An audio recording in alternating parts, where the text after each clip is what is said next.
Okay, let's get this on the road. Today we are playing Cooking Companions, a visual novel uh, where you and some friends of yours have fled an unfortunate situation in your country, and you are currently in a cabin in the woods. Um, you only brought enough food for a few days, and now there's a storm raging outside.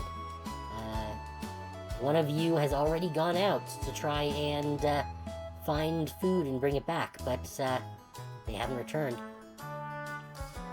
So that's where we continue. We have no food.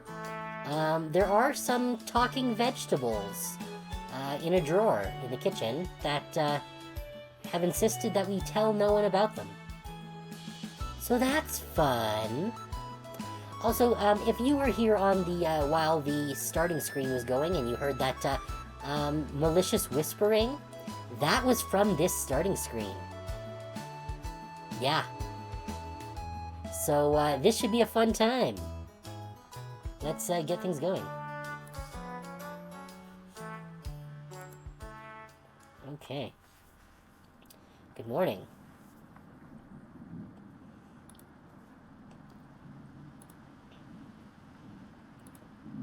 Do you think she made it to higher ground?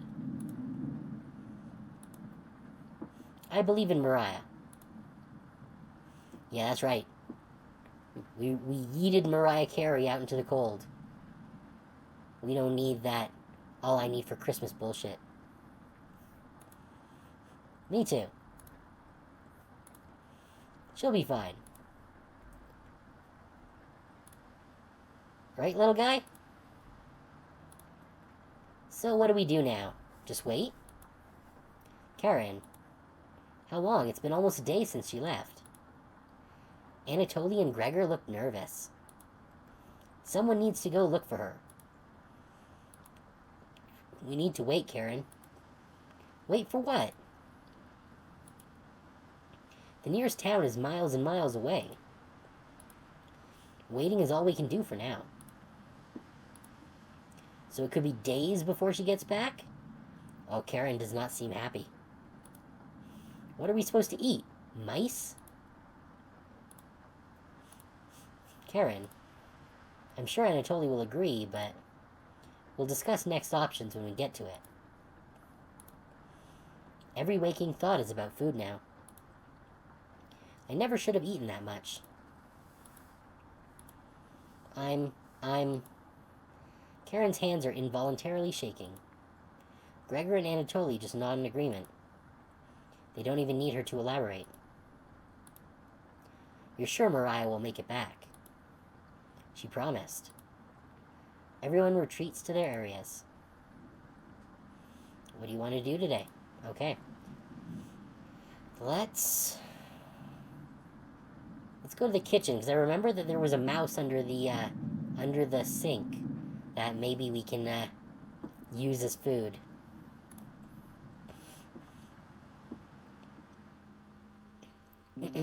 Hey, the kitchen definitely doesn't feel the same without Mariah.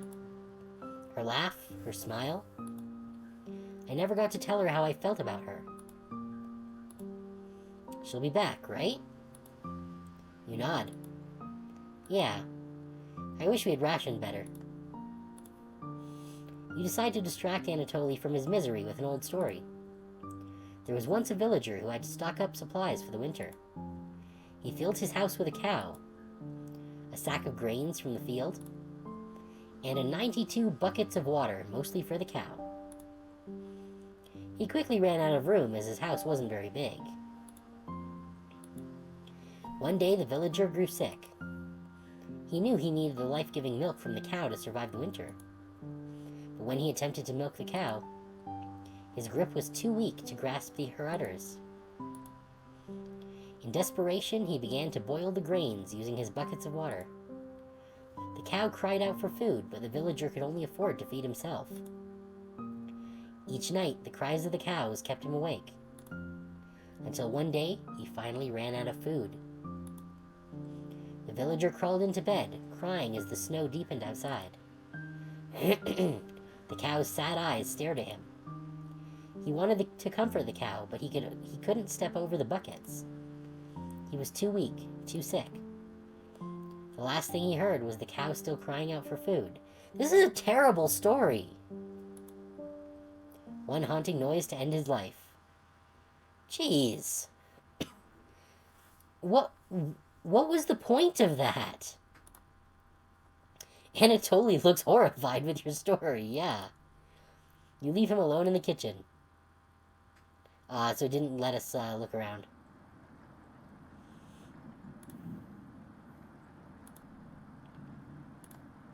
I can't stop thinking about that vegetable stew. I'd be fine with the bread and jam.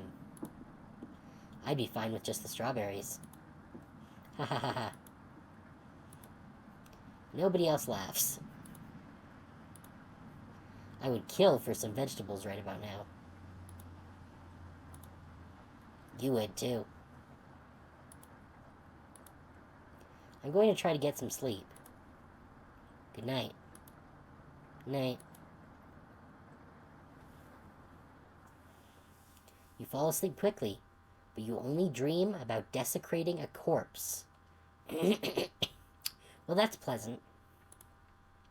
You wake in a cold sweat, in a completely different room.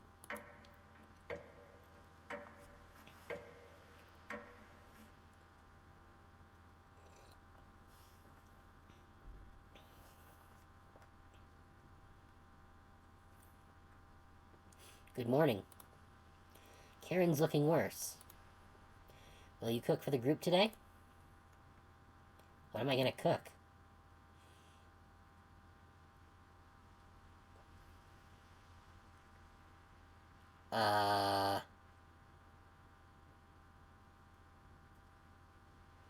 Where did we get this from?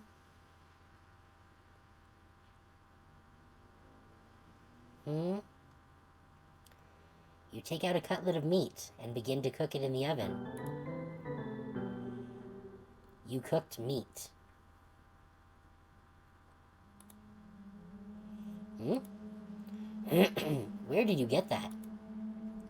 You ignore Karen's question. What's that smell? Gregor finally gets off the couch. Where did you... The three are looking at you, salivating. Okay. If the three of them are still here, then where did we get the meat? You take the charred meat out of the oven, cutting into small cutlets. They immediately grab some off the plate, chewing ferociously. You take a piece and immediately devour it. Do you have any more of this? Oh, we got an achievement for that, a downward spiral. You explain how the meat is stored securely, hidden, so you can ration better this time. I understand. Thank you.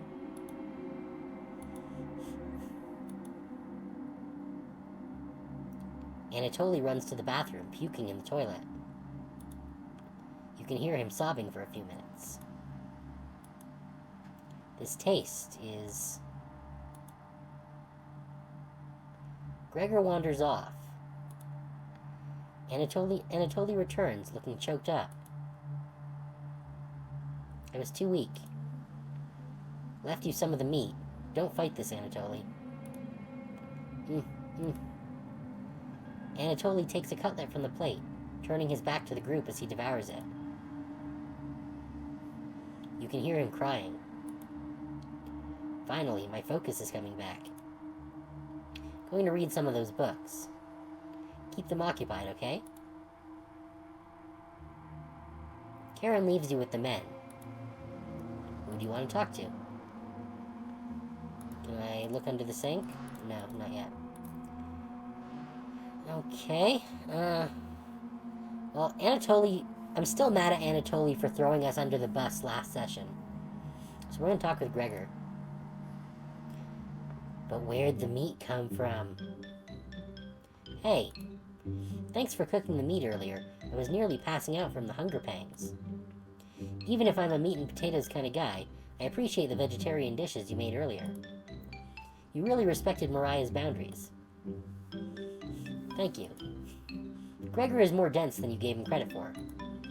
Heh. If there's extras, slip me some extra meat. Okay? Gregor will remember that. Okay. Alright, cool. Going to see how Anatoly is doing. Later. You have the bedroom all to yourself. Where do you want to check first? Oh, cool. Let's check underneath the floorboard. You notice a bone sticking out. Okay. Is it a human bone? Nope, chicken bone. Gross. Let's look again. The floorboard looks a little loose. You could probably try to pull it up to see under it. You're far too weak to pull up that floorboard. This floorboard should really be repaired. You wonder if you could repair it yourself. You definitely can't repair this yourself. Nobody is around for miles either. Anything else? You look a little closer at the hole. You found a small sock. Cool. Somebody's foot out there is probably cold. Okay, is there anything else? The small sock is worthless. Why did you even pick it up? The small sock is worthless. Okay, so that's everything for the floorboard. Let's check under the beds. You look under both of the beds. Just some dust and hair. Gross. You decide to inspect one of the hairs under the bed. It's long and red. Has to be Karen's hair. You inspect another piece of hair. It appears to be black. Anatoly? You find a small box in the corner. That must have been your imagination. What? There's nothing but hair and dust down here. Better luck next time. Okay. Yeah, so that's it for the beds. Let's check the nightstand. Onion? Don't be a crybaby, it's just me. Onion! Was just playing with some of the toys in this drawer. You're far too old to be playing with any of them. You're never too old for toys. Anyways, need to attend a secret Chompette meeting. Smell you later. Onion bounces out of the bedroom. The drawer has various children's toys in it. What's this? Okay. June 26th, 1862. Oh, we got an achievement for finding the note. Another body of a child has been discovered within the city of Zakopane, with the remains stuffed into a barrel full of potatoes. The cause of death was identical to earlier victims, with significant blood loss due to multiple stab wounds to the stomach. This marks the fourth victim by the butcher of Zakopane in less than a month. You take the bloody newspaper with you.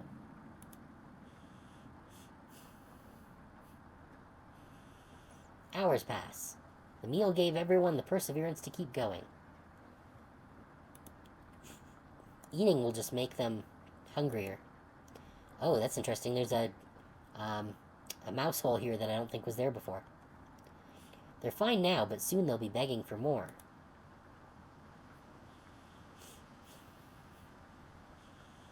We've waited long enough. What's for dinner? You calmly explain that you want to ration the meat better this time, and there will be no dinner. Fine. I understand. I guess I'd rather eat tomorrow than more today. No arguments? Perfect. Everyone decides to call it an early night. You fall asleep instantly tonight. You have a strange dream.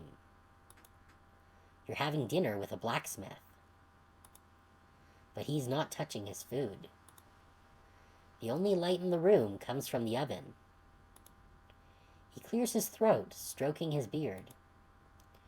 I can forge anything, he says. Your eye has been giving you issues lately, so you reply, forge me a new eye then.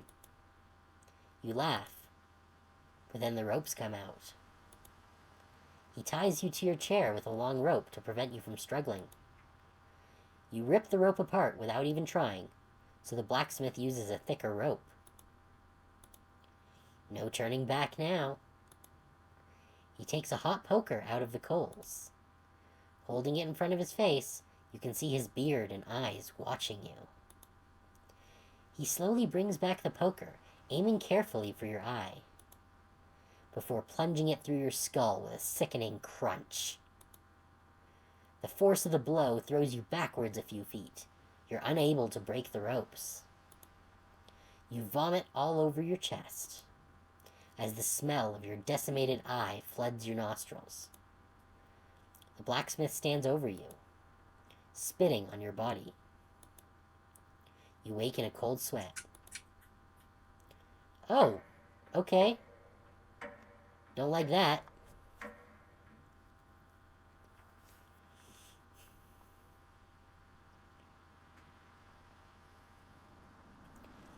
You wake up to see Gregor looking out the window. He turns to you, not smiling. Take a look out the window. Do you notice anything?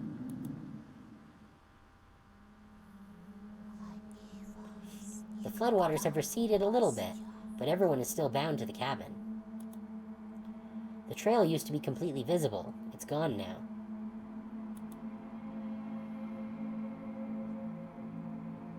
Good morning, big guy. Will Mariah make it back?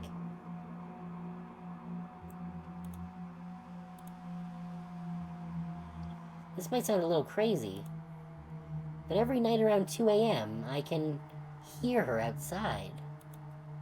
She makes this awful gurgling noise, like she's trying to get water out of her lungs. Have you heard her, Gregor? Sometimes when the rain gets faint, I think I can hear her whispering. I haven't heard anything like that. When she's whispering, it's like she's trying to tell you something. Right? Yes. I don't like that. I sometimes hear her crying through the radio. But that's just a broadcast. Right?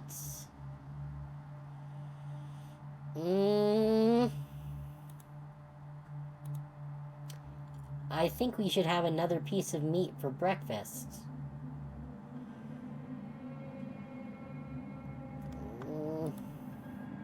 One step closer to Maria.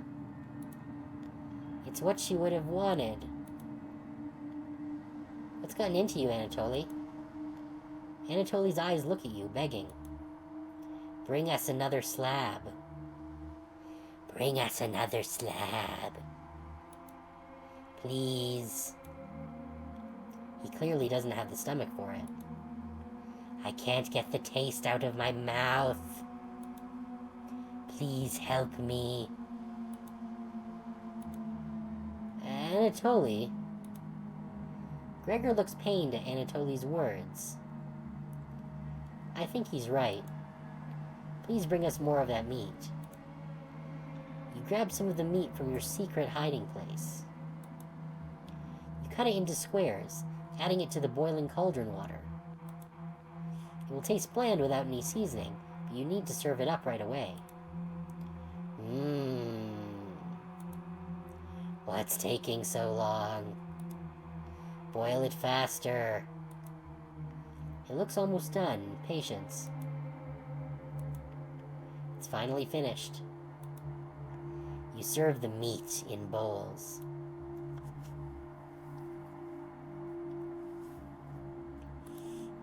Gregor drinks the broth first before swallowing the chunks whole, like a duck does when eating bread.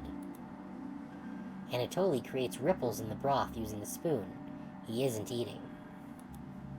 I'm sorry about earlier, everyone. I don't know what overtook me.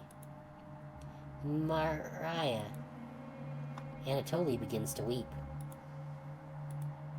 You look over at Karen. You didn't notice her even start to eat. There's just an empty bowl now.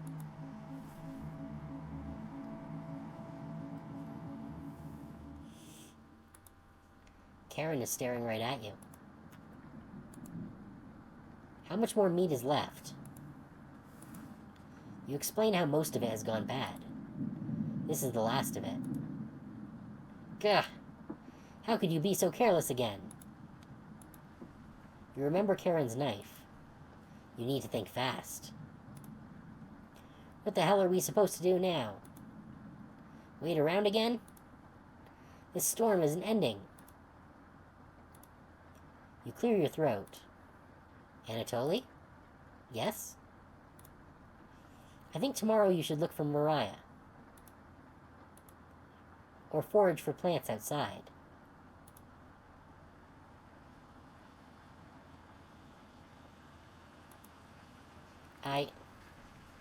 I think you should go tomorrow, little guy. Nobody else can identify edible plants like you. Please, Anatoly. You can swim back after a few hours. Gregor is right, Anatoly. Maybe you'll find Mariah out there. I think Mariah's fine by herself. He still hasn't accepted what happened yet. She doesn't need anyone's help. But we need your help, Anatoly. That's right, Anatoly. Please help us. Let me sleep on it. Okay? No problem, little guy. Humph. I have a feeling we ate Mariah. Everyone shuffles off to their rooms, reading books and knitting to pass the time. You go to bed ravenous. Mariah.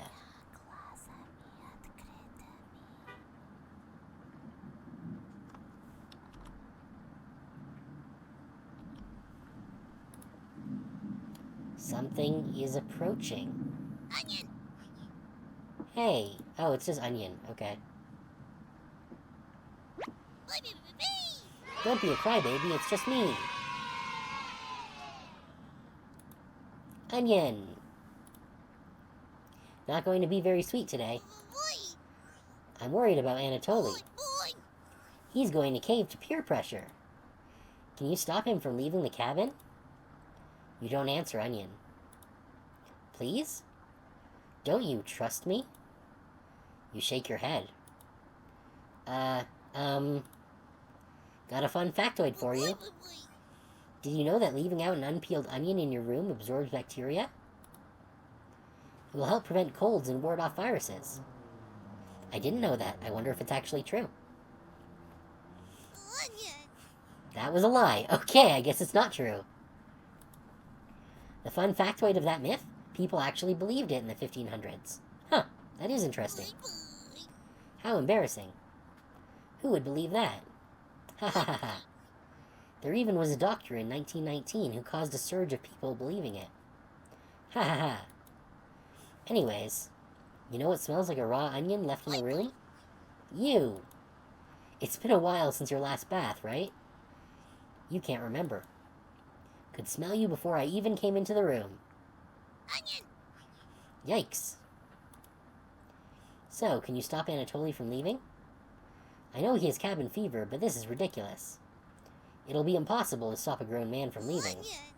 Please. We don't need another one stalking the hallways. I'm sorry? Tapping on the windows. Crying through the radio. You have the sudden urge to scream. Why do you think I've been using the mouse holes to get around? Scared to death that I'll run into her. Don't make me tattle to Cabbage about you. She can be as mean as Potato if you get on her bad side. Just kidding, she's great. Anyways, when the time comes, Just tell Anatoly you care about him and don't want him to leave. Even if it's for me, okay? You can trust me. Now, if you excuse me, I need to work on some new ice skates. They're made of butter slices, so I'll get to skate around the frying pan tomorrow.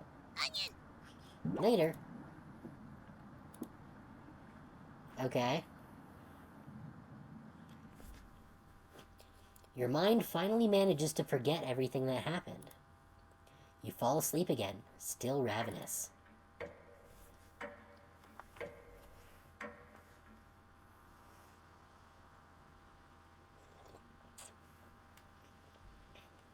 You have a strange dream. A fox is collecting payment in your living room. You despise him, so you put 2 dogs at the bottom of the sack, then add 6 chickens on top.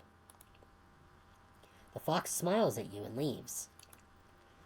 At some point in his journey, the fox will eventually open the sack, and the dogs tear the fox in half.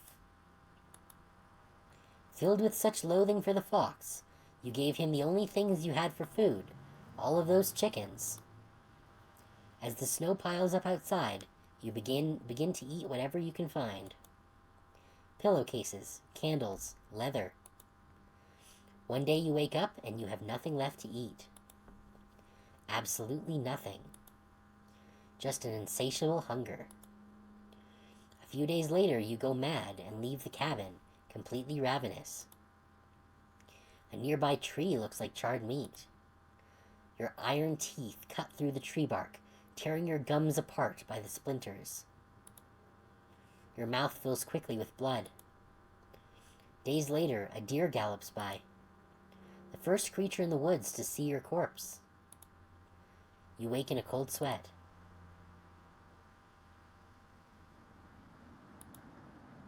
Something smells terrible in the living room. Someone puked in a corner. You wipe it up with a rag to save them the embarrassment.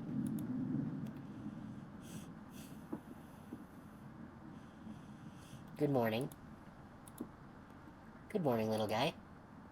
Well, Anatoly, what's your decision? I barely slept last night. Her whispers came through one of the holes in the floor. She kept telling me to come outside.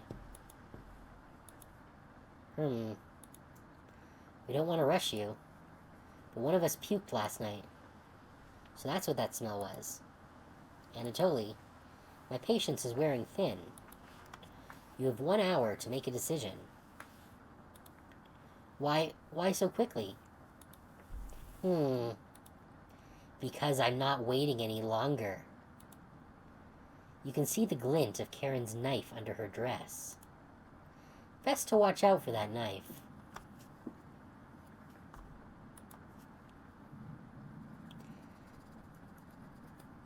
The group disperses.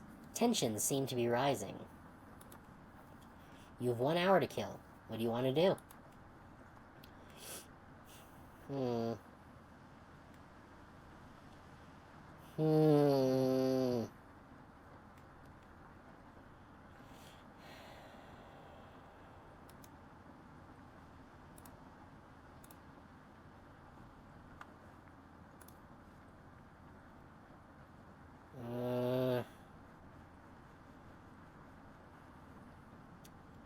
Let's talk to Karen. Hi. Keep this between us. I'm not giving Anatoly a choice today. He's going outside. Do I make myself clear?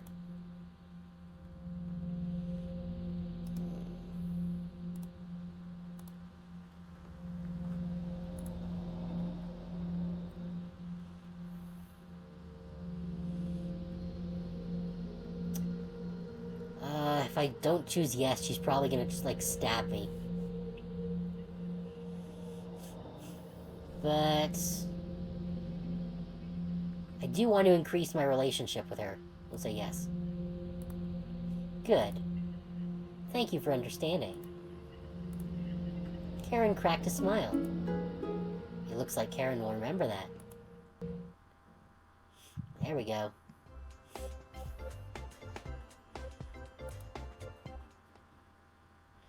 Now get everyone together for a meeting, and let's get him to leave. You call everyone together to discuss the next steps.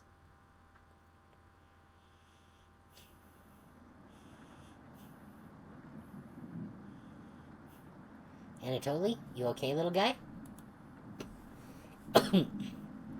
Anatoly looked pale, like he's going to pass out.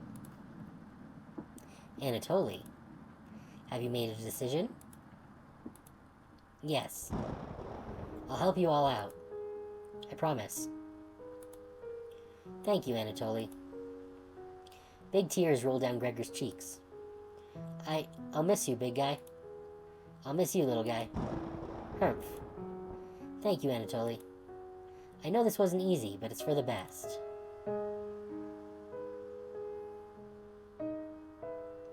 Karen. Yes? Gregor looks at you expectantly. Did you want to say anything to Anatoly? You say nothing.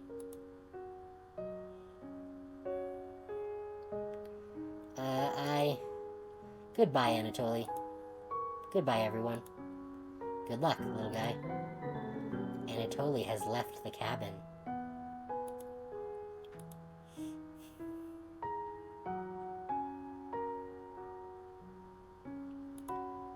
See you soon, little guy. Humph. I guess all we can do now is wait. Good night. Karen goes to the bedroom to sleep. I didn't tell him the truth. Gregor is getting choked up. I didn't tell him. Missing him already. Gregor curls up on the couch for the night, turning his back to you. You shut your eyes, quickly falling asleep. You hear a scraping from the floor.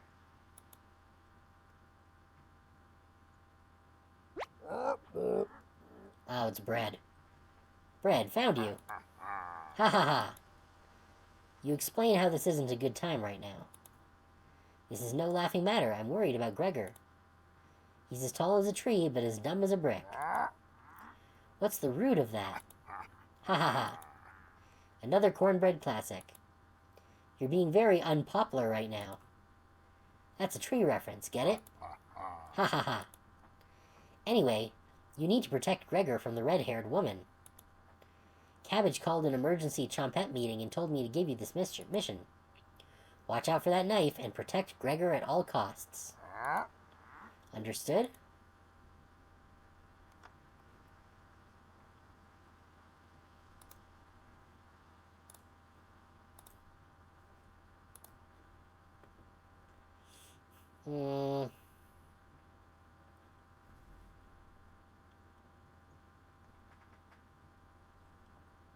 Sure, you nod. Ha ha ha. It's the yeast you can do, right? You tell Bread that pun didn't make sense. Ha ha ha. On a roll today, I'll see you around. Bread hops away, squeezing himself through the mouse hole with a small pop. You fall asleep, thinking about what Bread told you. You have a strange dream. It's lying on the table in front of you. You take off the glasses first, partially cracked, and set them down next to the workbench. Anatoly. Working the saw, you wrap the cuts in an old newspaper. Some of it gets soggy immediately, so you begin drying the cuts with a towel before wrapping. Much better. You hear something approaching, so you clench a fist and get ready to strike whatever's coming for you. You wake in a cold sweat.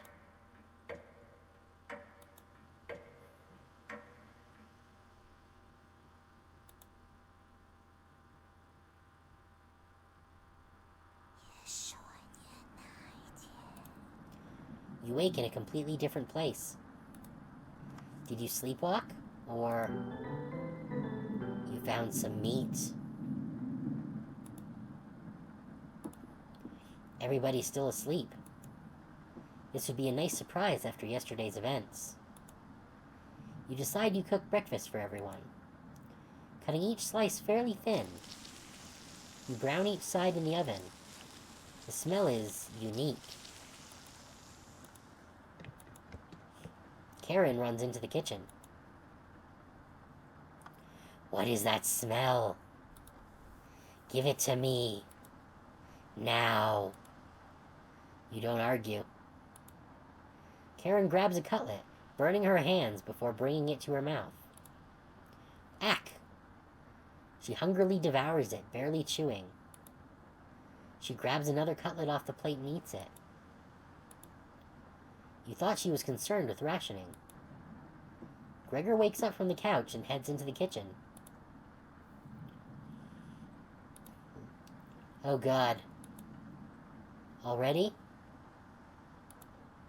Gregor looks conflicted. But he succumbs to the hunger. They always do. Gregor eats his food in a few bites, carefully grabbing a second cutlet. The tears start streaming down his face, but he doesn't make a sound. You join them in the meal, quickly consuming the meat on the table. I can think straight again. We'll be out of here in no time. No need to ration anything now. Karen is sounding more determined than before. I'm going to lie down on the couch, try to keep this food down. Gregor crawls onto the couch, turning his back to you. Karen leans in to whisper. I'm glad Mariah and Anatoly are gone. They were stopping us from bonding properly. How did you get so good at it? You tell Karen. After one bite, it just made me feel whole again. Even with the nightmares, it's worth it. It took a few nights, but I fought back. And now it's all I can think about. I read the book on necropsy. The text is ancient, but the diagrams are beautifully drawn. Very descriptive. How many years did it take you to perfect the craft? You tell her. Yeah, right. I used to tell Mariah that you weren't funny, but that's not true. Sorry about that. You've grown on me. Karen pauses, deep in thought. You know Gregor can't swim, right? He'd be the next to leave, but he doesn't stand a chance outside. They always seem to come back, right? In one way or another? Why wait for him to come back? Karen hands you a vial of liquid. I think you know what needs to be done. This is a strong anesthetic. Don't ask me how I found it. I want you to slip this into Gregor's mug tonight. This is for the best. You won't feel any pain until he wakes up. All you have to do is stand back and let me work on him. This request is beyond extreme. Will you do this for me?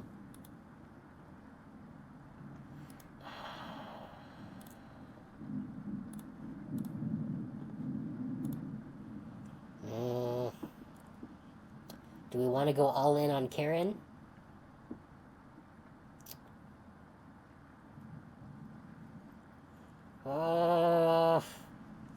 Bread told us to protect Gregor.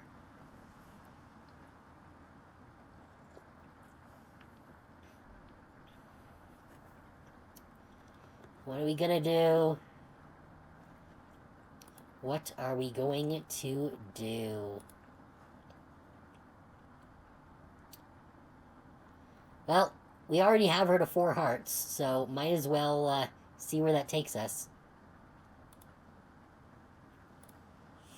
I knew you would. Thank you. You nod. She's learning quickly. You definitely think Karen will remember that. Your relationship is stronger.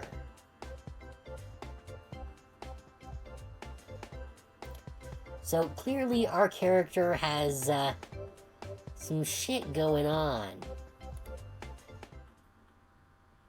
Karen hands you a vial of mysterious liquid, and you add it to Gregor's mug. Gregor, it's been a while since you've had some water. Come drink with us. Gregor looks frightened. I can't stop thinking about the little guy. I can't even remember what happened before we arrived. It just never ends. I miss Anatoly and Mariah. Let us toast to Anatoly and Mariah. They'll always be inside of us, Gregor. Karen! Karen! Karen! Can't change that now. Gregor begins to weep. You're right. We're having it raw tonight, Gregor. What? Eating raw meat is one of life's great gambles. Get awfully sick, or... Gregor slowly puts the meat into his mouth, ignoring the smell. He swallows each bite with a wince on his face. Trying not to get sick. I'll never forget the first time I met Anatoly. We were kids. I was chopping firewood outside the house. Anatoly brought over a butterfly net, filled with them. He introduced himself and asked me if I wanted to hold one of the butterflies. I had never held one before. He told me to not crush it between my large paws. He did have miniature hands himself, so I get it. And... Karen, what did you put in this water? Would you do anything to save your friends, Gregor? Of course. Gregor's eyes start to droop. What the hell was Karen's liquid? I think it'd be best to have an early bedtime tonight. Let me help you onto the couch, Gregor. Yeah. Thank you, Karen.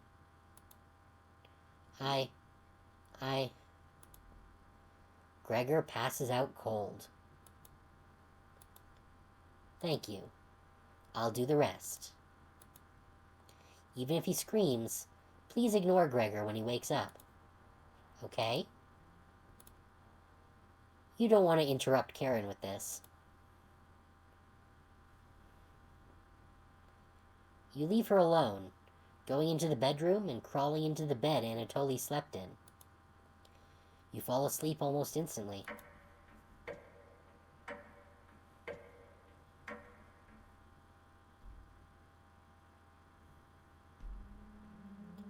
Wake up, sleepyhead. You were having a nightmare. What the hell is that? Thanks for letting me practice last night. I think I did a great job. Made us all some breakfast this morning to celebrate.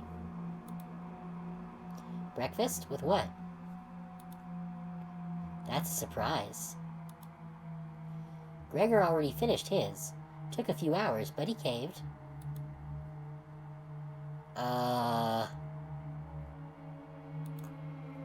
Come on, let me show you. You get out of bed and head to the living room. This game is deeply unnerving. Oh! Okay. That is much worse than just killing him. Why? He's a little weak from the blood loss, but don't worry. Bandaged him up like a field medic. What is it, Gregor? Where am I? God, you're stupid. Maybe if you spent as much time reading books as chopping wood, you would have noticed the pages I was bookmarking in the necropsy book. What are you talking about? Do I have to spell it out for you? You can't swim. How are you supposed to help us out when you'd immediately drown? You'd sink like a log. What? I put some of your limbs away for safekeeping. That leg was pretty tasty, huh?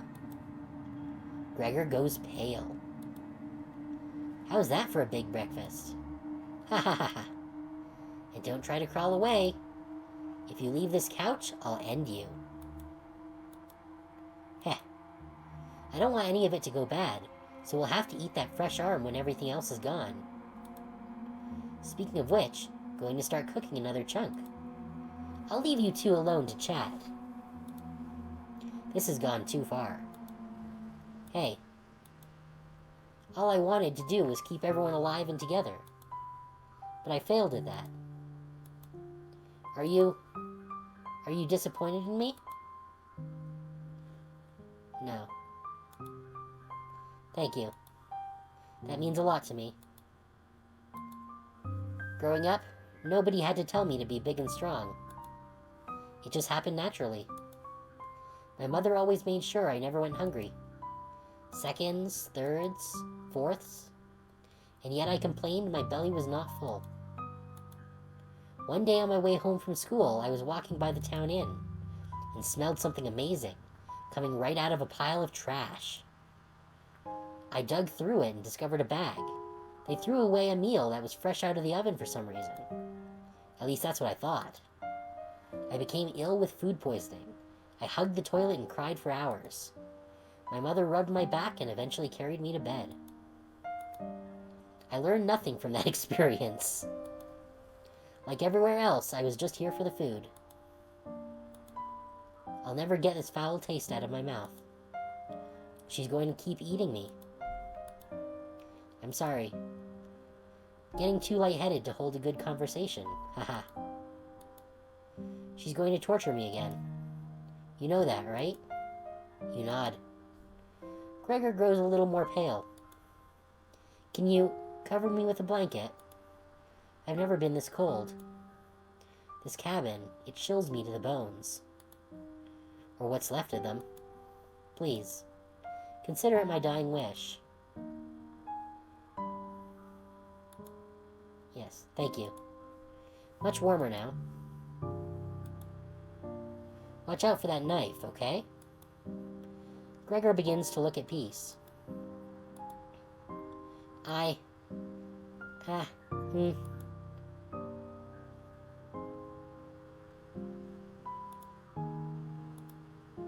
watch the last of Gregor's air escape his lungs.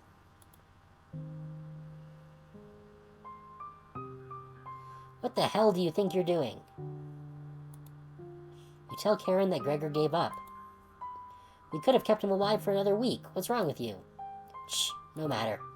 Plenty of food left now. Karen leaves you alone. You head to the kitchen to try and find the other remains. Gregor. You look at the pile of dishes and your mind starts to wander. Oh, it's Cabbage. Let's play hide and seek. There's 5 of us to find. Can you find all of us? The red-haired woman should know where the basement key is. And I bet one of us is hiding down there. She's whittling something in the rocking chair right now. So watch out for that knife. Probably best to avoid the knife. Wait. Isn't that your knife? Why did you let her have it? You shrug. As the leader of the Chompettes, it's important you find all of us. So please don't forget any of us. Good luck. Cabbage rolls away and tries to hide. Why would Cabbage want to play hide and seek right now? You've been neglecting the Chompettes lately. Can't hurt to play along with them, right? You go talk to Karen in the living room. Looks like Karen's just slicing away at a block of wood. Gregor's remains have been stored for safekeeping. Scrubbed all of the blood out of the couch to save you the trouble. Can I help you?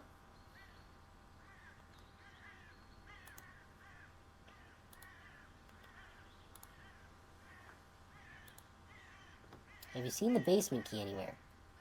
Wasn't it in the kitchen? You can't remember. I haven't seen the key. Maybe one of the Chompettes can help you find it in the kitchen. You decide to go look for it. Thankfully, there's not too many places for Cabbage to hide. Where do you want to check first? Let's check the cauldron. You hear some rustling around. Found her. She always picks the same hiding spot. Whee! Cabbage! Ah, you found me. Well done. As leader of the Chompettes, getting through mouse holes is a chore. Cabbage! Can't find any Chompettes to push me through. So I guess you'll have to help me out. Cabbage has joined the party. 4 Chompettes to go. Alright, what's next, Cabbage? Glad you asked. Keep it up. You'll be a member of the Chompettes in no time. You asked Cabbage about the basement key. Did you forget again? It's right in that nasty oven. There's nothing but a big pile of ashes in the oven. You found the basement key. Yeah! There it is.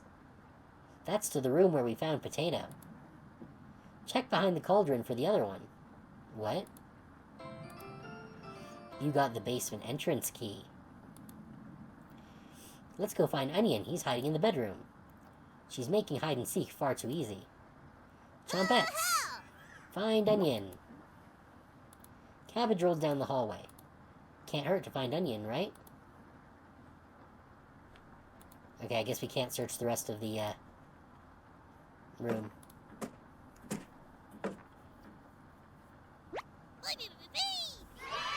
Found him!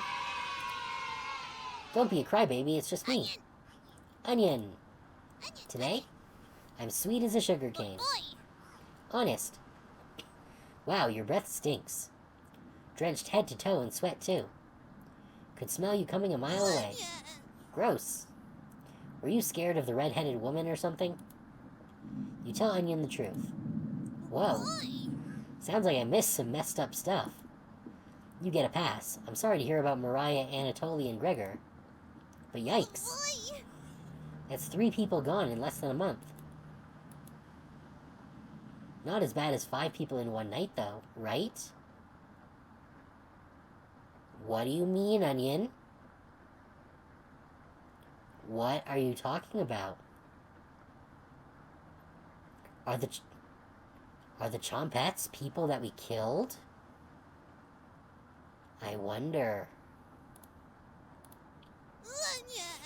I would probably lose my lunch if I had to see that again. Anyways, didn't mean to be rude. I got your back. Onion joined the party. Hello! Glad to have you join us, Onion. No problem. There's nothing else to do today. That's not true. I heard Bread making noise in the living room. You know how loud he can get. Cabbage! Bread? The one and only. Chompettes. Let's move out. Huh. Your party is quickly expanding. 3 Chompettes left. You're getting a terrible headache. And your face is feeling numb. And your legs aren't moving. Oh well. You do some timed breathing exercises for a few minutes. That seemed to help. You suddenly feel a second wind coming on. Time to get that bread. You proudly strut up to the living room, happy to be alive. Or are we? Bread. You hear Bread come out of the mouse hole. He's taking his sweet time. Found me. Everyone's secretly favorite Chompette, Bread. Don't you loaf me? Ha ha ha ha. My cousin Cornbread taught me that one. He has hundreds. No, thousands of terrible puns. He's my role model. So, what do you need? You tell Bread about gathering the Chompettes together. That's a pretty crummy idea. Remember what happened last time? No. No, I don't. I believe this game has some time loop shenanigans. So I think that we're probably going to be getting into that pretty soon. With Potato? I mean, we all chose to be in that drawer, but this? You're going against the whole grain here. Do you really think we want to go back downstairs? Humph. Cabbage! Bread, we need your help finding Potato. Onion! Missed you, big guy. Come help. I would never let the Chompettes down. Ha ha ha ha. No need to pass my culinary quiz, I'm coming with you. Bread has joined the party. That's great, Bread. Glad to have you on board, Bread. Of course. Wait. Are you drooling? All three chompettes are staring at you. Are you thinking of eating us? You accidentally lick your lips. Cabbage! Snap out of it. You already ate. We're no good for that. You glutton.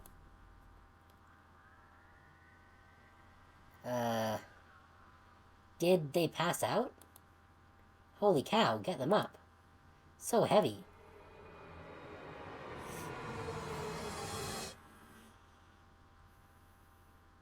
You stumble to your feet. Let's, go find Raspberry and never speak of this again. I think I heard her over by the basement door. Perfect. Chompettes, mosey out. You have 3 chompettes in your party. 2 more to go. Your head feels like it's going to crack open. Your hands have gone completely numb. This one is lasting longer than the others. You focus on wiggling your toes for a minute. You didn't pass out cold on the floor. 2 more to go. You go check out the basement door. Where is she? You feel a chill run up your spine. Goosebumps are all over your body. She's here. The birds outside turn silent. You could hear a pin drop. You can almost hear her breathing. You feel the sudden urge to scream. You can't sneak up on me. Don't ever try that again.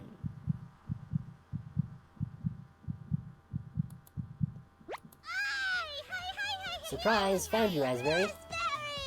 Oh wow, it's very nice to see you, Cabbage. We wouldn't leave you behind, Raspberry. Honest. We need your help finding Potato. Our combined Chompette detective skills say he's in the basement. Oh yeah? Let's find Potato and get out of here. Raspberry's joined the party. 1 more to go. Don't worry, the basement is already unlocked. Oh crap, the red-haired woman is coming over here. Chompettes, let's hide out. All 4 Chompettes quickly escape. You pretend to be studying the basement door.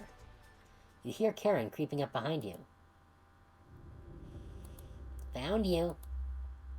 You can see the knife out of the corner of Karen's dress. I don't know if I can wait any longer.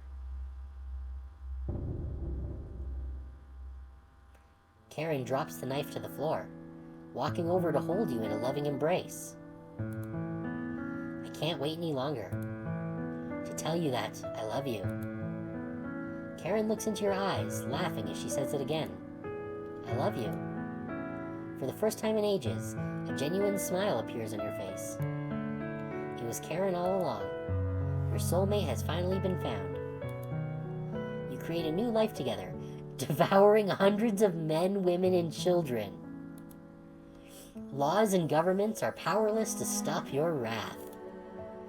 Investigations into the cabin always result in another meal for the both of you. Your partnership is beautiful. All that opposed you perish. Karen helps with butchering so your arthritis gets relief. You work together beautifully, making the world a terrible place for future generations. One day, Karen becomes ill. You try everything to prolong her life, but none of the methods work. Karen can no longer walk around the cabin. Her condition worsens, keeping her bound to the bed. You bring her borscht daily, but she can barely eat a bite without coughing. She isn't able to keep down fresh cuts of meat anymore. She is seriously ill. One day, she calls you over to her deathbed between gasps for air. Her eyes are filled with terror, but it lessens once she sees you.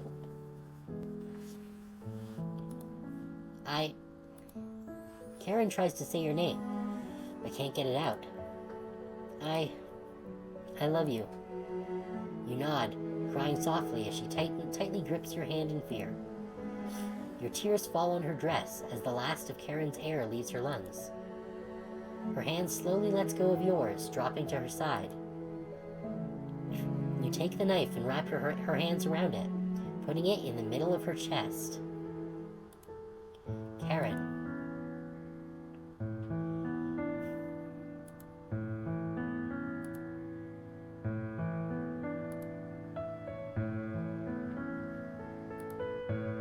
You were a true cooking companion. We got the Joke's on You achievement.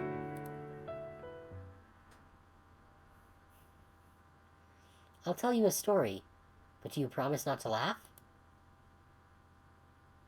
Oh, and the Caring About Karen achievement.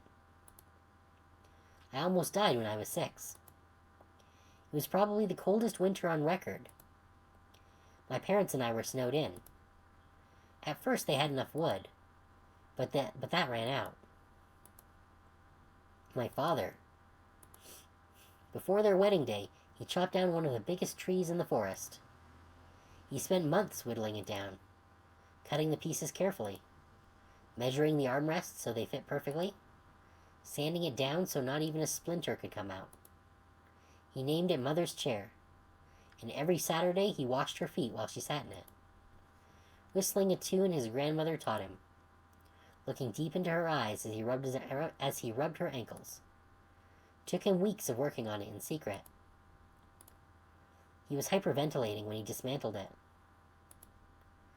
Each heavy breath was a foggy cloud. His tears were freezing to his cheeks. The fire only lasted 2 days. And later the frostbite turned his fingertips completely black. He cried almost as hard over his fingers as he did the chair.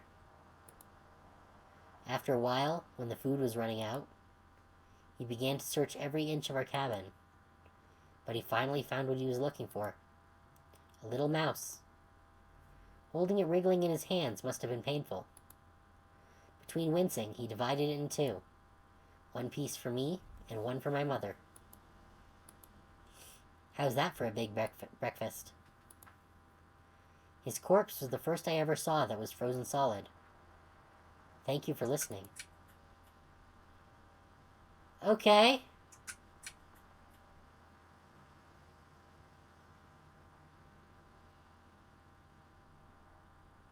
Interesting.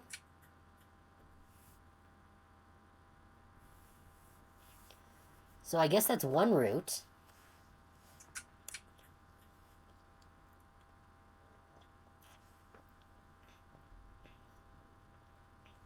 We didn't actually make it to the basement. Wait, what the heck is Boss Karen? I have a feeling there's a lot more game. Which is good, since we're only an hour into the stream.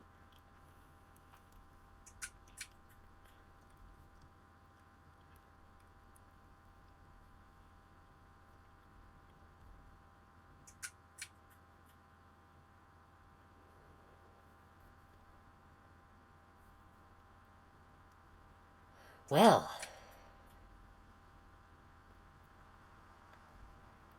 this has certainly gone interesting places. I knew going in that it was a horror game, but that definitely definitely went into it. Looks like we got a little bit more of this to get through here.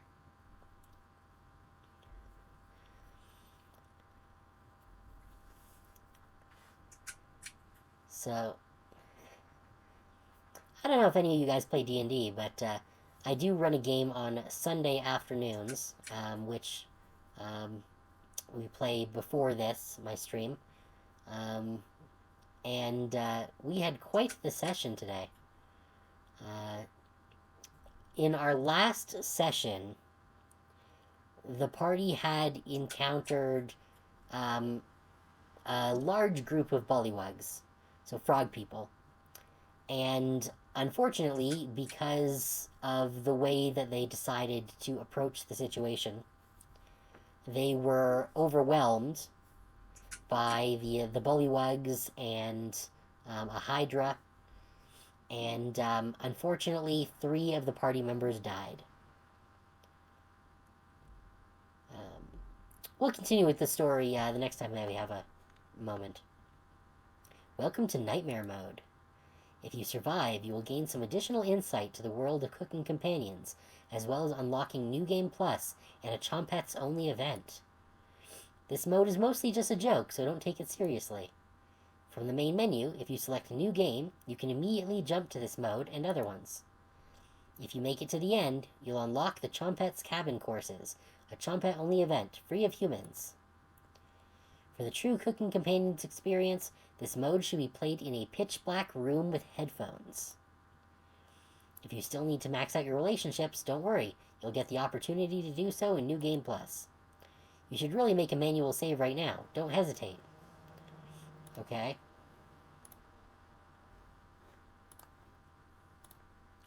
Thank you for getting this far. Your bravery is commendable and will be rewarded. Thanks for playing, Dear Dream Studios. Oh, almost forgot. Nightmare mode activated. You wake up in the bathroom again. Oh. Well. Oh. This is my room. Do you see how dark it is? It's cold. But I can look at you. Look at me. Are you scared?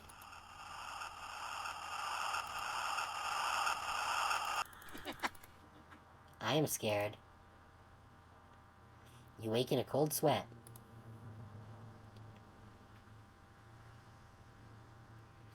Your surroundings feel completely different. Yeah, there's that ghosty there. Mariah's presence is enraged. She's beckoning you to follow her. You get up and leave the bedroom. It's a beautiful sunny day outside. What a fitting end to such a horrible nightmare. You head to the kitchen for some breakfast. Oh! That's pleasant. This will take ages to clean. You take a few bites of meat. You lost more of your humanity. You stare into the ash pile in the oven. Are they still upset? You head back to the bedroom to take a nap. Oh. Which one of them is causing this? Mariah? Anatoly? Gregor?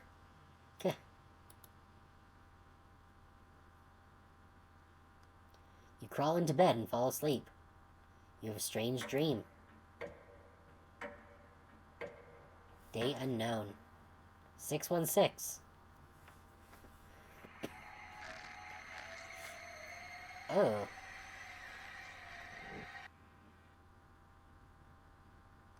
Okay.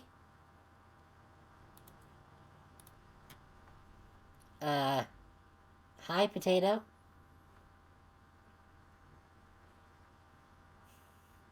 I guess we... Wait, what?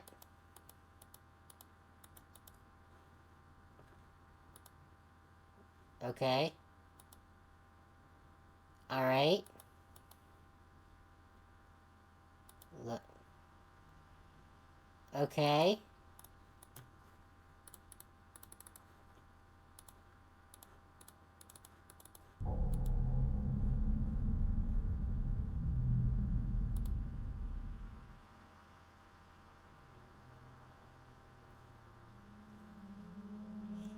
Wake up, sleepyhead. Karen? Karen isn't here.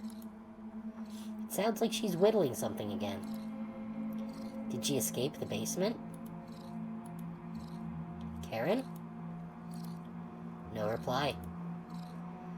You head over to investigate.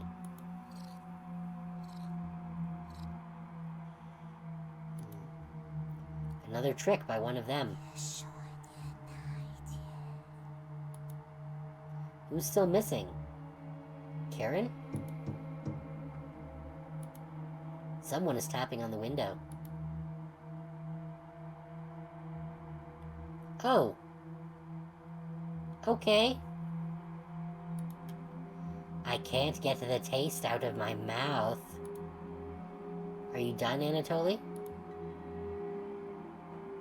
They're getting more bold in their actions. You head to bed to sleep on it.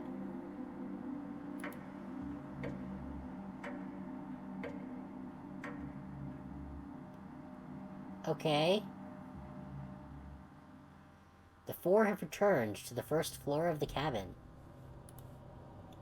Wake up, sleepyhead. Karen? Oh. Come with me to the living room. What? Am I supposed to save here?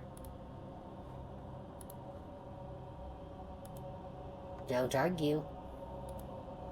You crawl out of bed to face them.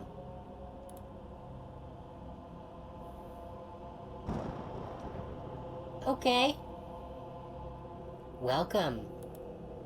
We've been waiting all day.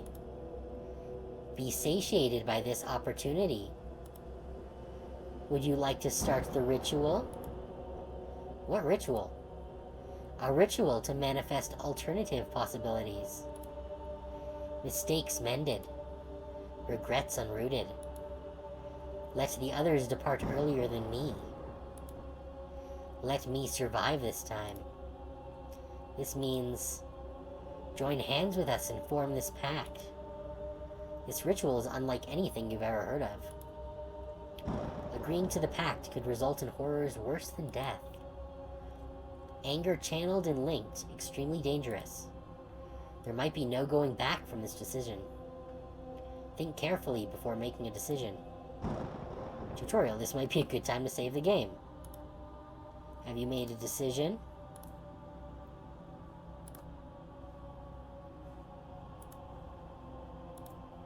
You nod. Ah.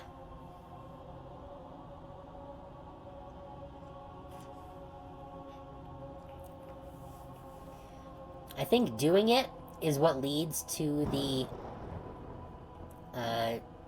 time loopy stuff. So let's reject it, and then we'll go back and do it. You wasted this opportunity. Rot in hell.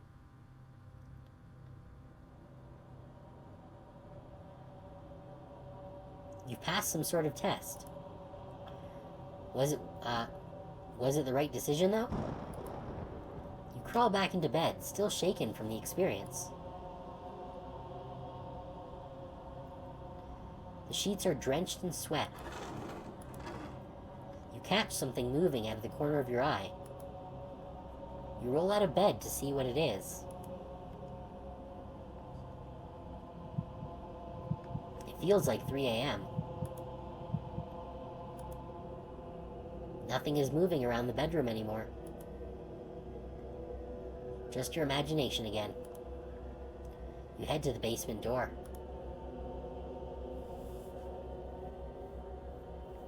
Is Karen still alive?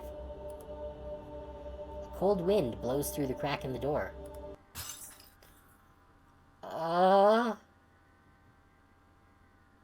Okay. You wake in a cold sweat. You wake up on the cold bathroom floor. The door is locked. Did one of them hide the key in here? Where do you want to check first?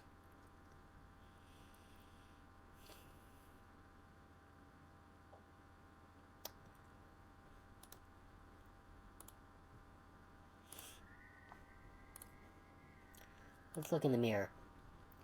You get ready to look at your reflection in the mirror. Nah. No, thank you. Hard pass. Nope. No. Not a chance. Not today. No thanks. Nah. No. That's funny. Sorry, no. Never. No chance. Hell no. Hell no. Hell no. Hell no. Is that it? Nothing happened. Okay, I think that's it. Let's look in the mouse hole. This mouse hole seems perfectly rounded, like someone used sandpaper on the edges. Did the chompettes do this? The hole itself is pitch black. Would the flashlight be helpful? It might aggravate whatever horror lies in wait. Stick your arm in it? Yes. You slowly put your entire arm inside the mouse hole and feel around. You feel the chilly presence of something behind you. The key is pushed into your hand. You pull your arm out, lifting up the toilet seat to take a celebratory bathroom break. Your hands are shaking uncontrollably from the whisper. The key has fallen into the toilet. Reach in the filthy toilet to get the key? Well, yeah. This is the only way to get out of the bathroom. You plunge your hand into the toilet, grasping blindly for the key. It must have gone down the pipe. Oh, wow.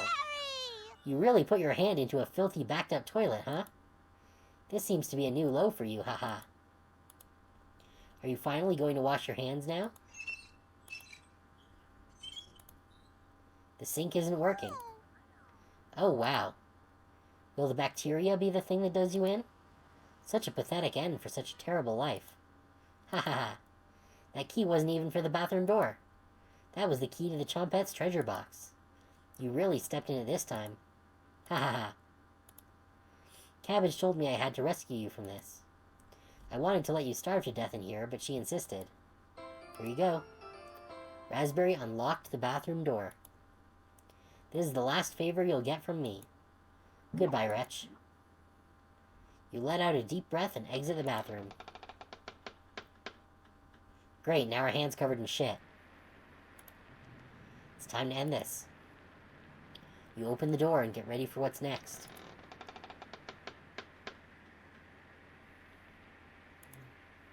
It's just a staircase. Nothing to be scared of. You begin your descent. The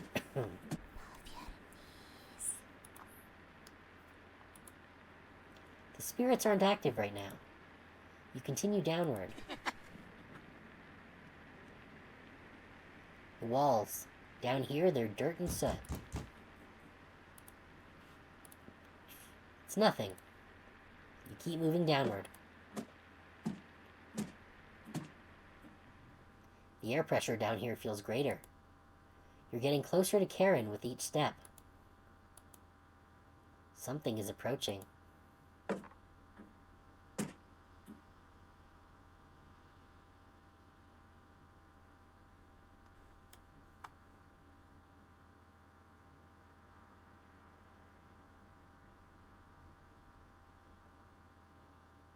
false alarm. Are the spirits below going to spring a trap on you? You continue downward.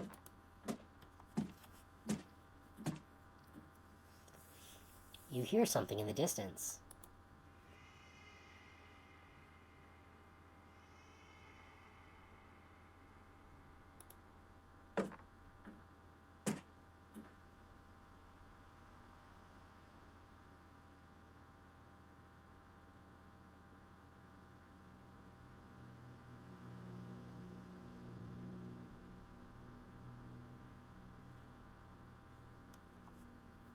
Esto tau perdido aquí. I don't know what that means.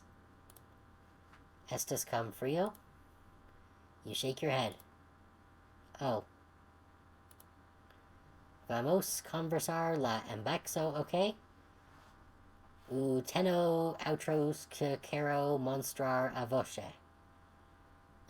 I probably butchered that horribly, so I apologize to whatever language that was.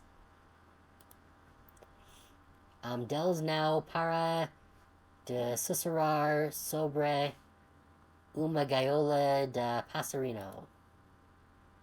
Feo Vosha no Final.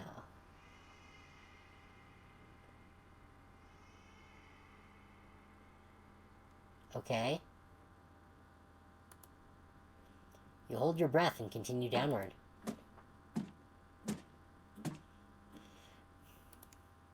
Something is approaching.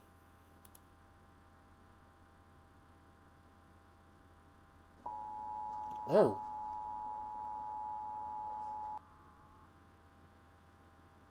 This game is purely fictitious. It cannot harm you in any way, shape, or form. Okay. And I guess it was just that in like 20 languages. When you regain consciousness, you're further down the staircase. You awake with a note next to your head. It's difficult to read, but you can make out a sentence. Don't get up before Saturday. You take the Saturday note with you. Oh, that's the second note out of 5. Okay. The sound of the rain has completely stopped down here. Your eyes are strained down here. The pressure is intense. You feel like you're trapped under miles of ocean. You continue downward. Your feet finally hit solid ground in the basement. Something doesn't feel right. You navigate the basement blindly until you reach the room with 4 directions. You can barely make out the outlines of door frames in each direction. Which way should you go?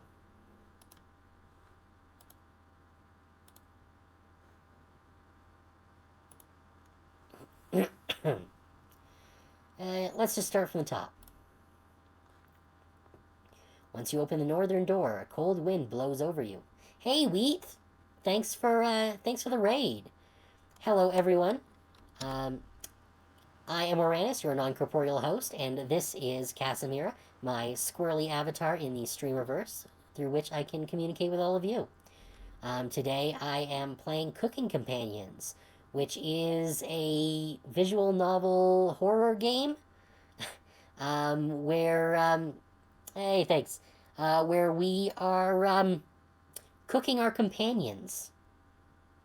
It's been an interesting time. We are now going down into the basement, and things are pretty fucked up. We've come to a dark room with doors going in 4 directions, and we're opening the northern door. Oh, and there's also some cartoony little vegetables that talk to us. We're not super sure why. I suspect they might have been people that we killed. So yeah, fun times. Once you open the northern door, a cold wind blows over you. This area reminds you of an underground cave. You can make out a door at the end of this hallway. You have a bad feeling about opening it, though.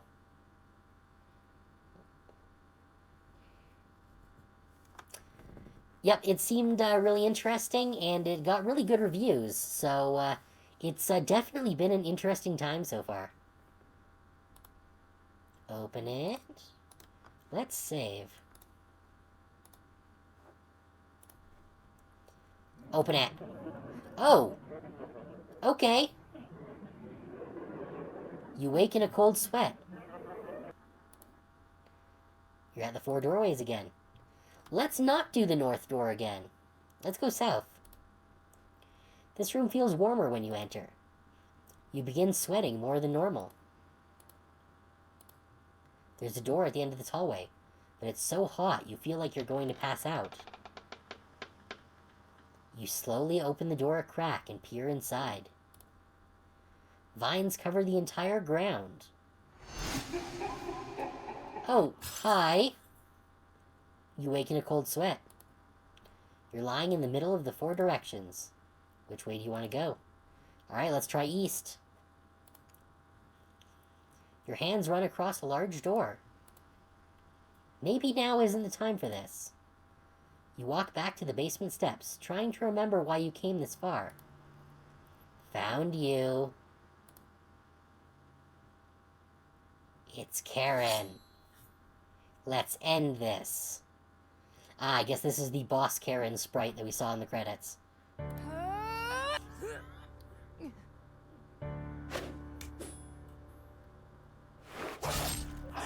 Okay!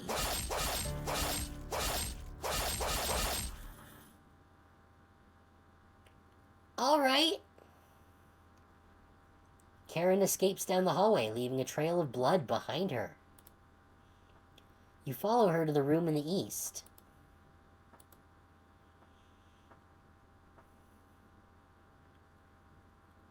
Turn on the light. Reap what you have sown. Mariah, Anatoly, Gregor, Karen. I'll never forget you.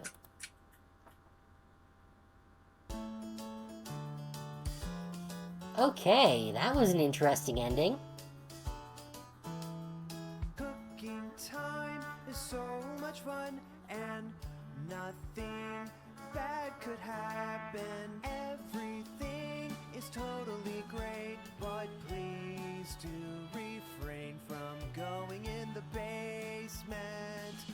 Cooking companions, your life just might end. Cooking companions, don't trust that onion.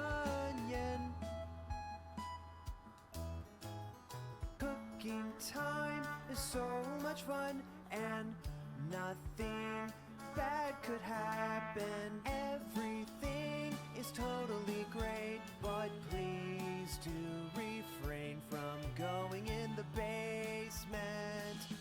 Cooking companions, your life just might end. Cooking companions. Okay. Interesting.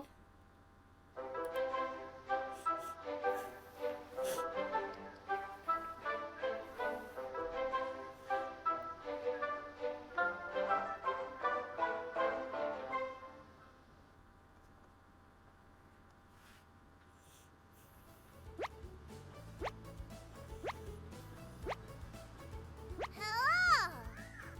Hello. Welcome to Chompette's cabin courses. We missed school too much, so we wanted to bring it back. Honest, I'll be playing the role of teacher today. You can call me Miss Cabbage if you like. Let's just roll with it, alright? Ha ha ha. Hey. Can't wait to learn some new things today. Me too. Aren't you excited, Potato? I dropped out of grade school so I could work at the butcher. Dang. That's extremely depressing. Explains everything so far. Is he quiet because he doesn't want to sound held back? You three are terrible at whispering. A cabbage. They never learned their inside voices, Potato. Ha ha ha! Cabbage looks you right in the eyes. There's no dumb questions or wrong answers today. The Chompette's cabin courses are designed to let you passively learn. Your brain is porridge right now, right? These courses will be perfect for that. It actually kind of is porridge. It was a long D&D session today. Cabbage. That's correct, Onion. And the best part? No silly humans to interrupt anything. You ask about dead humans? Ha ha ha ha. Ghosts aren't real, silly. You ask about... That's enough. Cabbage. No questions about ghosts today. Save it for a practicing medium, Stinky. Got a cornbread classic for you. What's a ghost's favorite food? Booberry! You need to get Brett a joke book. These puns are pathetic. Ha ha ha! Let the learning begin. You decide to listen to the Chompettes. Although you have the feeling something else is at play. Cabbage. For the first lesson, let's talk about that nasty oven. One of us was baked into a crust. You threw half of it away without hesitation. Human life is completely disposable to you. That's enough. I seem to have lost my place in the teaching curriculum. Yeah, so I'm definitely getting the impression that these are hallucinations of people that we have killed in the past. Oh, cabbage! Let's talk about the cauldron instead. The first cauldron discovered dates back to the Bronze Age, which took place 3100 BC to 300 BC. You can see a cauldron in the famous artwork The Garden of Earthly Delights, where a birdman is wearing one like a crown as he eats and poops people down into a hellhole below. Pleasant. Yikes. Wouldn't want to fall into a hellhole. Most of us were placed in this cauldron, stewing for a day straight. The smell was so foul. Clung to all linens in the cabin, absolutely revolting. Cabbage! Raspberry? Need to speak with you for a minute, in private. The two awkwardly leave for the bedroom, slamming the door behind them. You can hear Cabbage chewing out Raspberry. What's another name for Brussels sprouts? Cabbage Patch Kids. Brad, that wasn't even a pun. Or a joke. It was more like a stalling. Cabbage and Raspberry join the group again. Cabbage! Raspberry, is there something you'd like to say? Raspberry! There is, Cabbage. You've committed crimes against humanity. You're a scourge on this earth sent to punish us. Cabbage may forgive you, but I never will. Wow, look at the time! Cabbage! This concludes the Chompettes cabin courses. Did you learn anything this time? Or did you just loaf around? Ha ha ha. Are you remembering it yet? Just join me in the boiling water sometime. Really loosens the meat off those old bones. Right in that nasty oven. There's nothing but a big pile of ashes in the oven. Have you seen that knife? Yikes. Big enough to cleave cabbage in two. Still leftovers in here. Dig in. The rules are different for people that die in the cabin. Everyone that does will know the kitchen well. The lucky ones are dead when cooked. Aww. The others. The others have told us what you did to them. How many generations died brutally at your hands before you gave up? Was it your arthritis that stopped you, or did you eventually feel remorse? That's enough. Thanks for playing along today. It was fun to revisit some old topics. Let's sleep on some of this, shall we? We've made your bed. Sweet dreams. And we got the lesson plan achievement. Okay.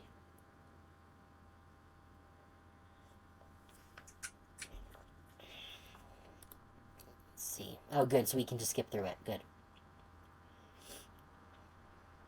I was gonna tell more of the D&D story, but we clearly don't need to. Welcome to New Game Plus. This playthrough will have different dialogue, events, and decisions to make. Anatoly, Gregor, and Karen will start with 3 hearts each. Use this opportunity to max out your relationships. We highly recommend you create a manual save file right now for this shorter playthrough. Okay.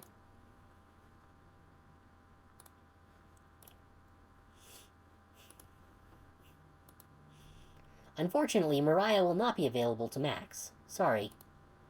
Thank you for playing Cooking Companions. We hope you enjoyed the experience. Oh, almost forgot. Jump scare mode activated. Okay.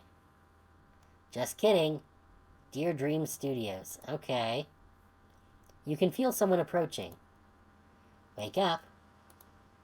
I said, wake up.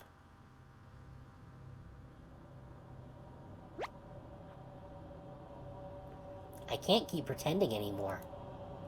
Always merry. How could I be? I was the last to die. You try to reply, but instead have a coughing fit. Cough harder. I can see your jugular vein pumping. Pick your last words carefully.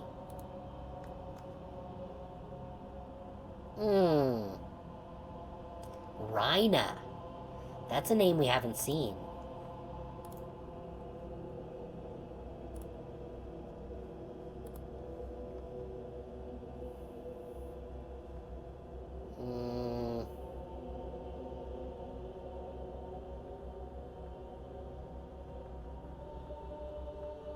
What should we do?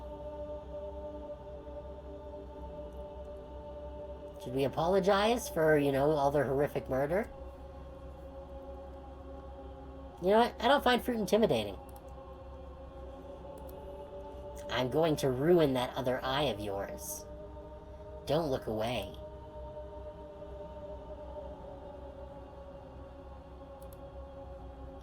You're not scared of me? You shake your head. Fine. Goodbye, wretch.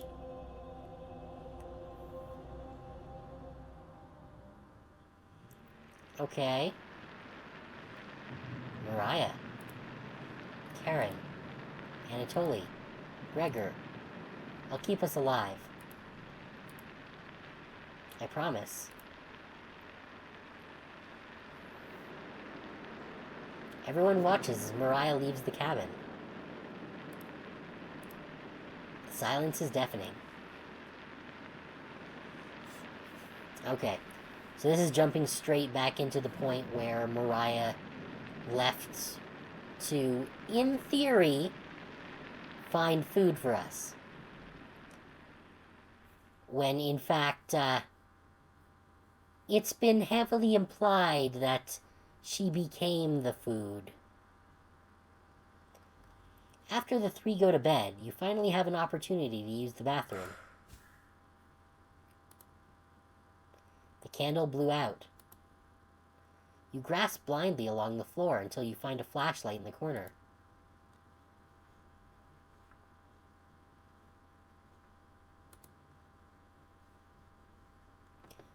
Alright. Yep, spooky face in the mirror.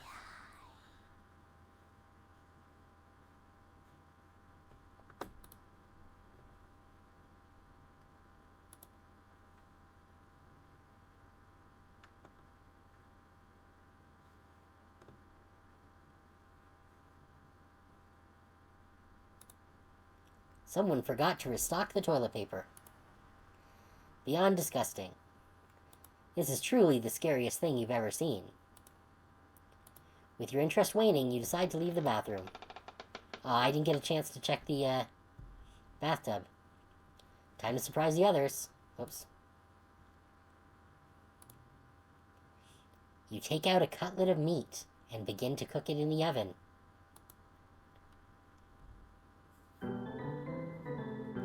You cooked meat.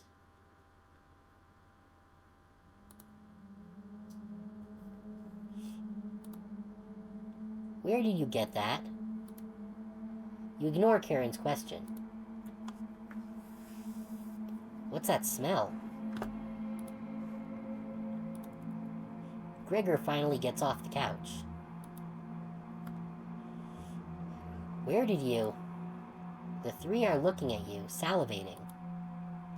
You take the charred meat out of the oven, cutting into small cutlets. They immediately grab some off the plate, chewing ferociously. Do you have any more of this? You explain how the meat is stored securely, hidden so you can ration it better this time. I understand. Thank you. Anatoly runs to the bathroom, puking in the toilet. You can hear him sobbing for a few minutes. Yes, we've already seen this dialogue. This taste is... Gregor wanders off. Anatoly returns, looking choked up. I left you some of the meat. Don't fight this, Anatoly. Anatoly takes a cutlet from the plate, turning his back to the group as he devours it. You can hear him crying. Finally, my focus is coming back. Going to read some of those books. Keep them occupied, okay? Karen leaves you with the men. Who do you want to talk to? Alright. So we want to max out their statistics. So I think we need to start with Anatoly. You knock on the door first. Anatoly? Thanks for checking in on me. You ask if he still feels sick. Not anymore. I think it was a mental thing. Please don't tell me where the meat came from. The less known, the better. You nod. Thank you. You're sure Anatoly will remember that? Yep, we got a ding out.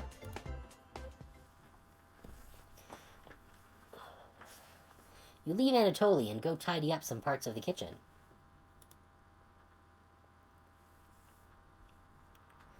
Hours pass. The meal gave everyone the perseverance to keep going. The hunger is now permanent within them. They're fine now, but soon they'll be begging for more.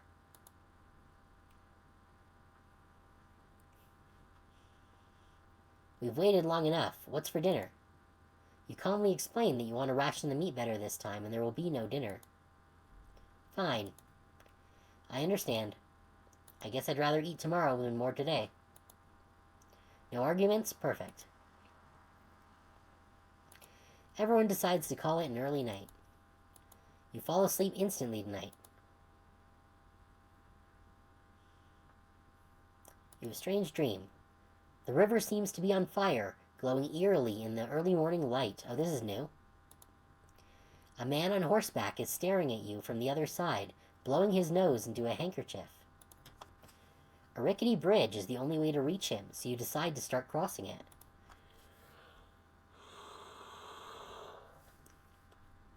The bridge immediately sinks with your weight, causing the rotting wood of the posts to crack.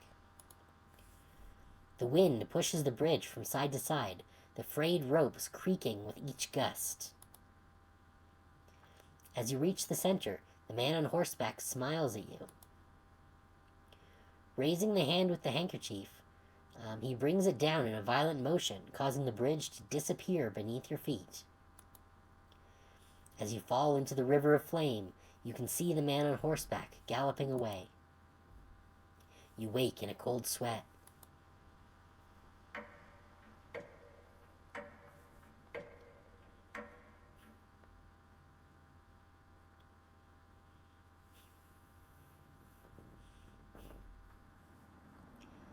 You wake up to see Gregor looking out the window. He turns to you, not smiling. Take a look out the window. Do you notice anything? The floodwaters have receded a little bit, but everyone is still bound to the cabin. The trail used to be completely visible. It's gone now. Good morning, big guy. I think we should have another piece of meat for breakfast. It's what she would have wanted. I think he's right. Please bring us more of that meat. You grab some of the meat from your secret hiding place. You cut it into squares, adding it to the boiling cauldron water. It will taste bland without any seasoning, but you need to serve it up right away. What's taking so long? Boil it faster. It looks almost done. Patience. It's finally finished. You serve the meat in bowls.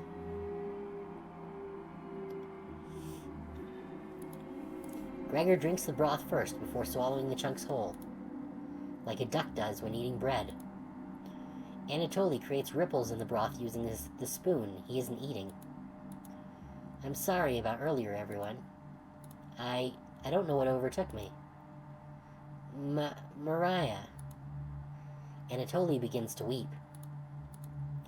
You look over at Karen. You didn't notice her even start to eat. There's just an empty bowl now. Guess that's still all the same. Karen is staring right at you. How much more meat is left? You explain how most of it has gone bad. This is the last of it. Gah! How could you be so careless again? You remember Karen's knife. You need to think fast. What the hell are we supposed to do now? Wait around again? This storm isn't ending. You clear your throat. Anatoly? Yes? I think tomorrow you should look for Mariah. Or forage for plants outside. I think you should go tomorrow, little guy. Nobody else can identify edible plants like you. Please, Anatoly. You can swim back after a few hours. Gregor's right, Anatoly. Maybe you'll find Mariah out there. I think Mariah's fine by herself. He still hasn't accepted what happened yet. She doesn't need anyone's help. But we need your help, Anatoly. That's right, Anatoly. Please help us. Let me sleep on it. Okay? No problem, little guy. Humph.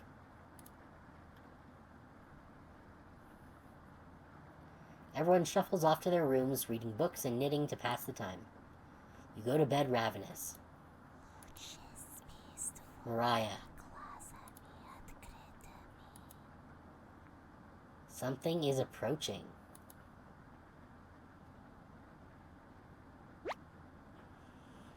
Time to wake up. This is new. You ask Potato where the chompettes are. Cabbage, onion, raspberry, and bread? They've moved on. Just us now. The way it always should have been.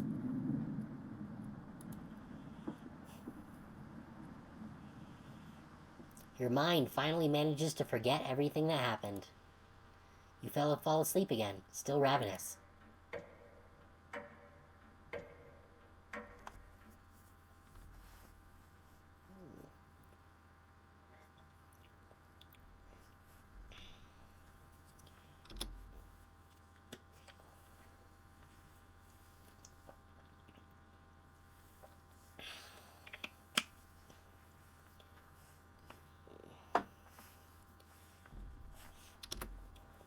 Alright, you have a strange dream. You're walking down the steps when you trip and fall. You snap every bone on the way down, landing in the basement as a writhing pile of flesh and bones. The whispers surround you, their laughter ringing in your ears. You wake in a cold sweat. Something smells terrible in the living room. Anatoly puked in one of the corners. You leave it there so the others will question his fortitude.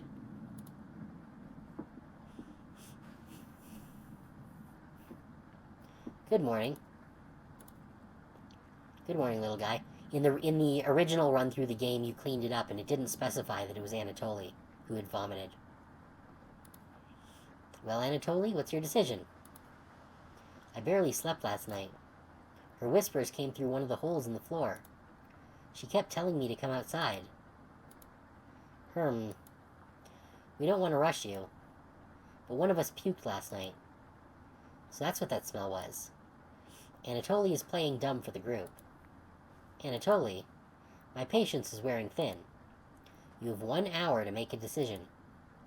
Why so quickly? Because I'm not waiting any longer. You can see the glint of Karen's knife under her dress. Best to watch out for that knife. The group disperses. Tensions seem to be rising. You have 1 hour to kill. What do you want to do? Okay, we need to boost Anatoly's points again, so we need to talk to him. Because he's not going to be around for very much longer.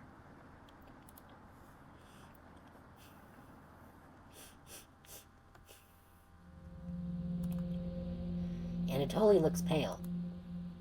Thanks for coming over. Anatoly seems comforted by your presence. Hey, there we go. We got the 5 hearts.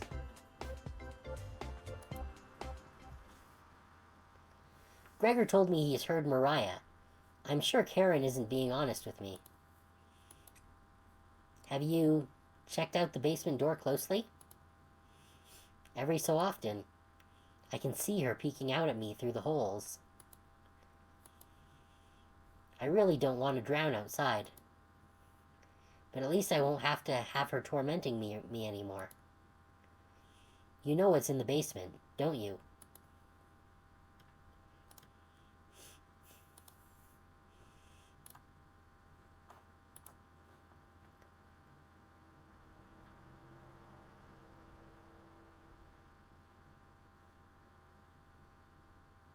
I'm here for you. Thank you. Anatoly analysis achievement. Staying in this cabin is messing with my head. I feel so lost some days. When I was 6, my father asked me to put flowers on the grave of our dead dog. That dog was very special to him, helped him find food during the war. When he came back injured, he brought the dog to meet my mother, who was pregnant with me. He truly loved that dog. I carried a vase filled with flowers with me into the forest, and took a left when I should have gone right. I was lost for one full day, wandering through the forest, crying and panicked. I foolishly skipped breakfast that day, so I was desperate at this point. I tried to, but I couldn't recognize any plants to eat. So I tried eating some random plant I found in the woods, but I upchucked all of it. I was humiliated when I stumbled back to my house. I'll never forget my father running up, worried. And I was still holding the vase with flowers in it. My entire shirt stained with puke. After that experience, I studied obsessively my mother's collection of foraging books, so I would never starve in the wilderness again. Thank you for absolutely everything. You nod, calling everyone together for a meeting.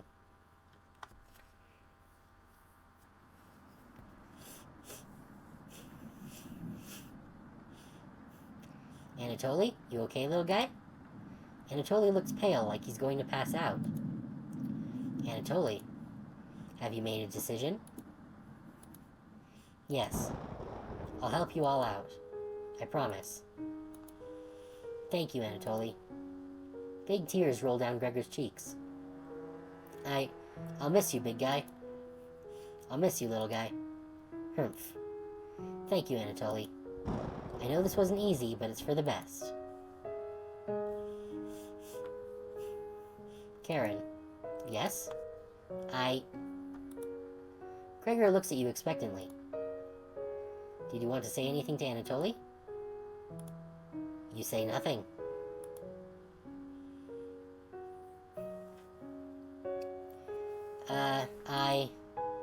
Goodbye, Anatoly.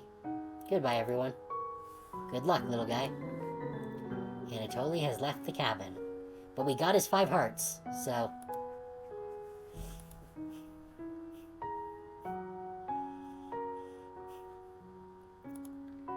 See you soon, little guy. Humph. I guess all we can do now is wait. Good night. Karen goes to the bedroom to sleep. I didn't tell him the truth. Gregor's getting choked up. I didn't tell him. Missing him already. Gregor curls up on the couch for the night, turning his back to you. You shut your eyes, quickly falling asleep. You hear a scraping from the floor.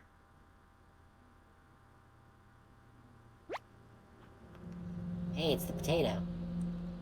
The red-haired woman won't let him live, will she? Too ravenous at this point. The more she consumes, the stronger she gets. At what cost? Heh. Sometimes staying silent works better. Just walk away and pretend you're innocent later. What a terrible perspective Potato has provided. The Chompettes never would have listened to this crap. You fall asleep thinking about what Potato told you. You have a strange dream. It's lying on the table in front of you. You take out the glasses first, partially cracked, and set them down next to the workbench. Okay, I think this is the same one as last time. Working the saw, you wrap the cuts in an old newspaper, Some of it gets soggy immediately, so you begin drying the cuts with a towel before wrapping. Much better. You hear something approaching, so you clench a fist and get ready to strike whatever's coming for you. You wake in a cold sweat. Yeah. Yeah, so that one was the same.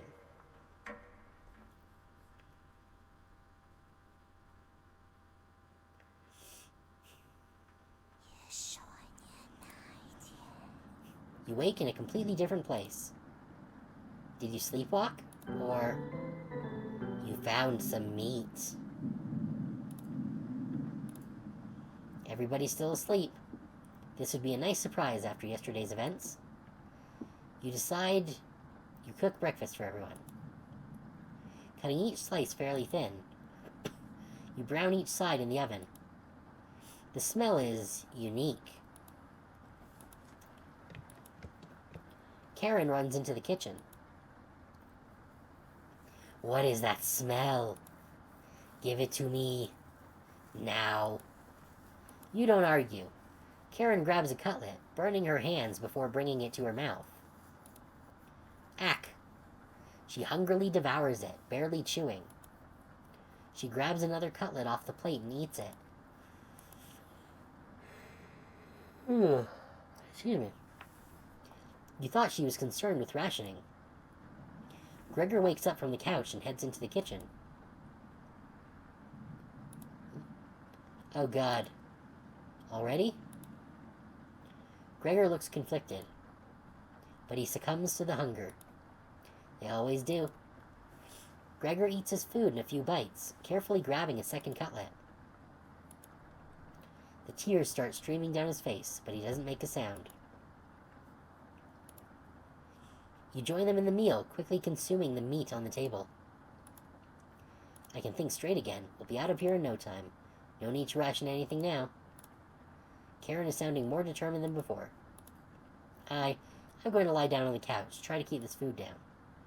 Gregor crawls onto the couch, turning his back to you. Karen leans in to whisper. I'm glad Mariah and Anatoly are gone. They were stopping us from bonding properly. How did you get so good at it? You tell Karen. After one bite, it just made me feel whole again. Even with the nightmares, it's worth it. It took a few nights, but I fought back. And now it's all I can think about. I read the book on necropsy. The text is ancient, but the diagrams are beautifully drawn. Very descriptive. How many years did it take you to perfect the craft? You tell her. Yeah, right. I used to tell Mariah that you weren't funny, but that's not true. Sorry about that. You've grown on me. Karen pauses, deep in thought. You know Gregor can't swim, right? He'd be the next to leave, but he doesn't stand a chance outside. They always seem to come back, right? In one way or another? Why wait for him to come back? Karen hands you a vial of liquid. I think you know what needs to be done. This is a strong anesthetic. Don't ask me how I found it. I want you to slip this into Gregor's mug tonight. This is for the best. He won't feel any pain until he wakes up. All you have to do is stand back and let me work on him. This request is beyond extreme. Will you do this for me? Ooh. Okay. There was not a say nothing option in the last run. But now, after what Potato has told us, we do have a say nothing option.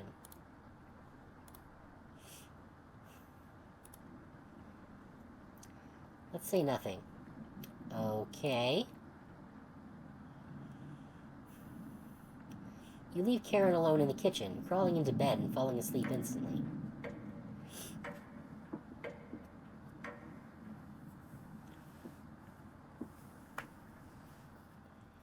Wake up, sleepyhead.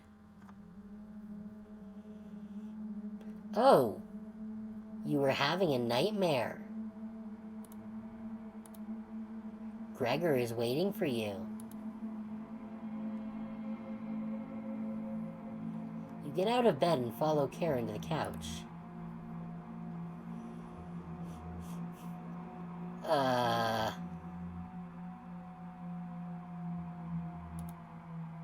Gregor.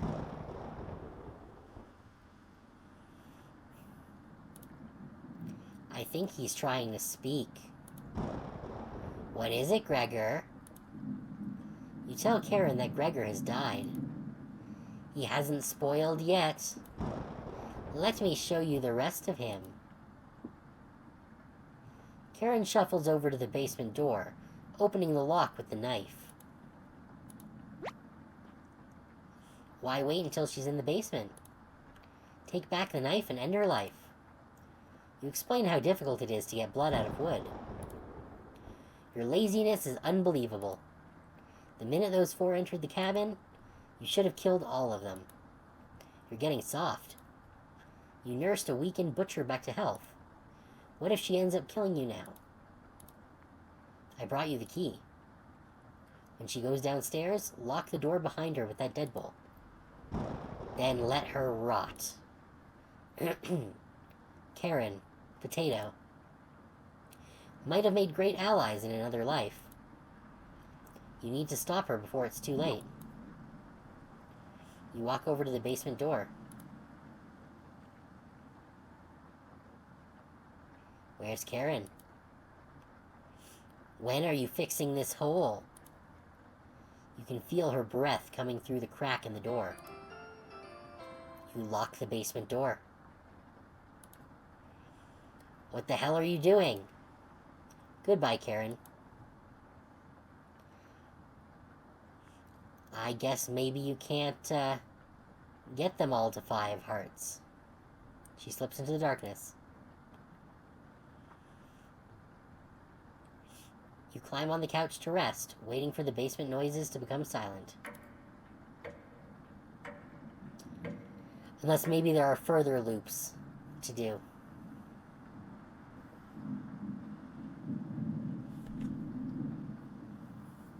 Mariah was correct. It's freezing over here. The frigid air swirls visibly in front of you. The basement noises have completely stopped. What do you want to do?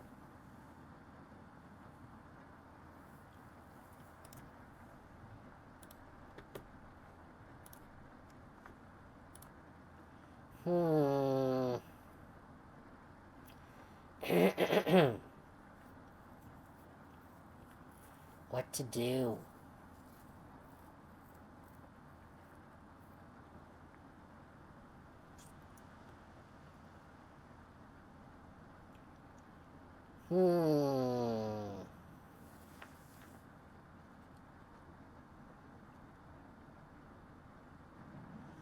Let's eat. You decide to have a quick lunch at the table.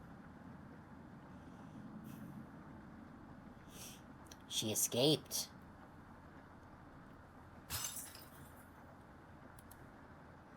You wake in a cold sweat. Wake up, sleepyhead. You were having a nightmare. Oh wow. The sheets are completely soaked. Are you wetting the bed? You feel underneath you. Gross. You must have broken a fever, because the sweat is everywhere. Don't worry, we can wash them in the basement. Just unlock the door and we'll make a day of it. You're not that slow with laundry. Come with me, I have something to show you. You cautiously get up, following Karen out of the bedroom. The basement door was already open. I'm hungry. Let's get something from the basement. You feel the cold presence of Karen behind you. Goodbye. Stop! Grab onto the railing. You do so, feeling a slight push on your back. You feel the presence leave. That was a close one. Karen will try everything in her power to kill you. Tread cautiously downstairs. Why are you helping me, Potato? Because I pity what you've become. You work your way down to the bottom of the stairs. Above your knees. Something is approaching.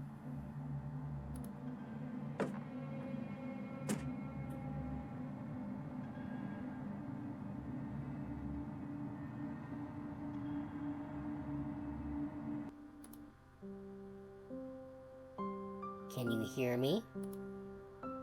I've been down here the entire time. It's so good to see you again. There's plenty of bread down here. Why aren't you saying anything? I'll never forgive you for what you did. You put Anatoly through hell. You desecrated my corpse. You gave them that disgusting hunger.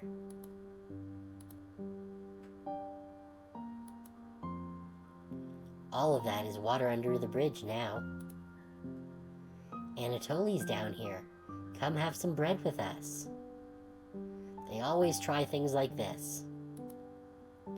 Their anger, concentrated near their grave, leads to tricks and traps.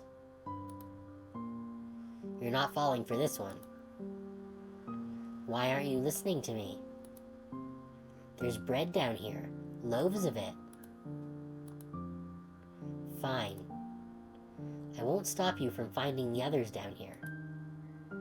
One piece of advice? Beware of Karen. She is ill beyond repair. Gregor will try to talk you out of reaching the room. Anatoly will try to talk you into leaving the cabin. And Karen will rip the flesh from your bones. We'll talk again. You feel Mariah leaving the staircase. You go deeper into the abyss.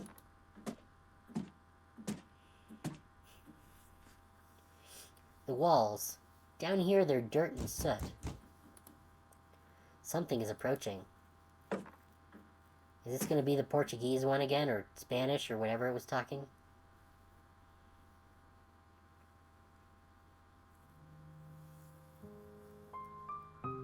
Ah, Gregor.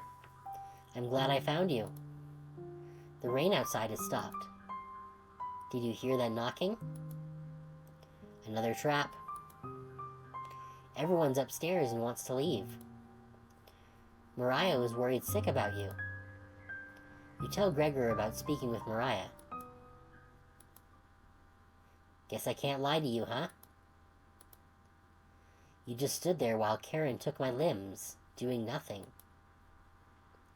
Are you frightened by her? If you won't come upstairs with me, please turn on the light when you reach the room. I want to see the look on your face when that light bulb turns on. Can you do that for me? You nod. Heh, thank you. Thanks for letting me lick the bowls clean. That was enough to keep him at bay. We'll meet again soon. Beware Karen.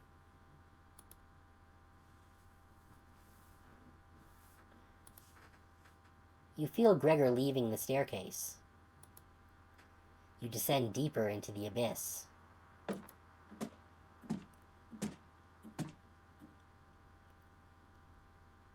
The air pressure down here feels greater.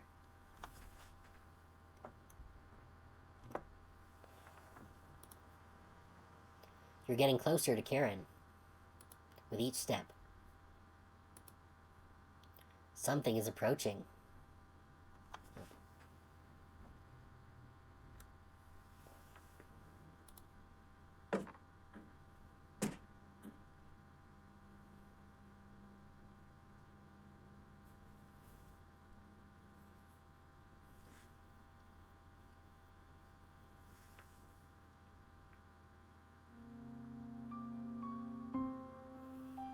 Anatoly.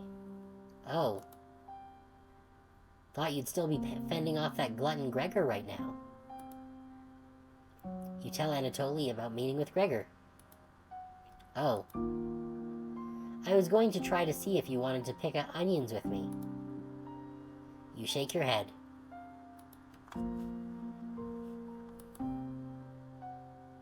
Guess there's no fooling you, huh?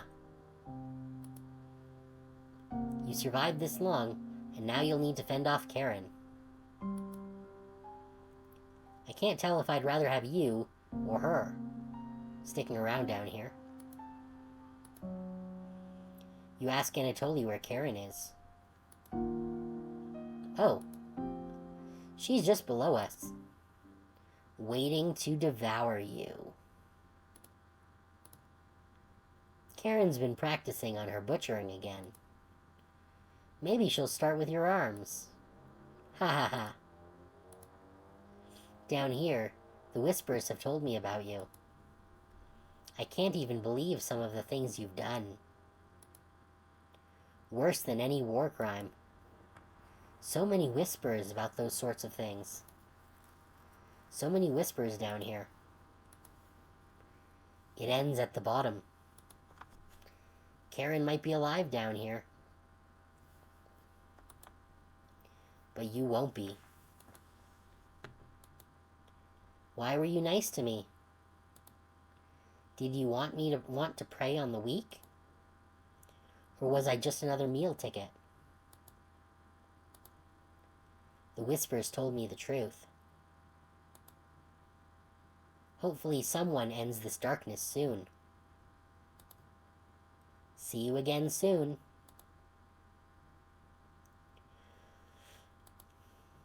You feel Anatoly leaving the staircase. You grit your teeth and keep going. Your feet finally hit solid ground in the basement. Something doesn't feel right. Look behind you.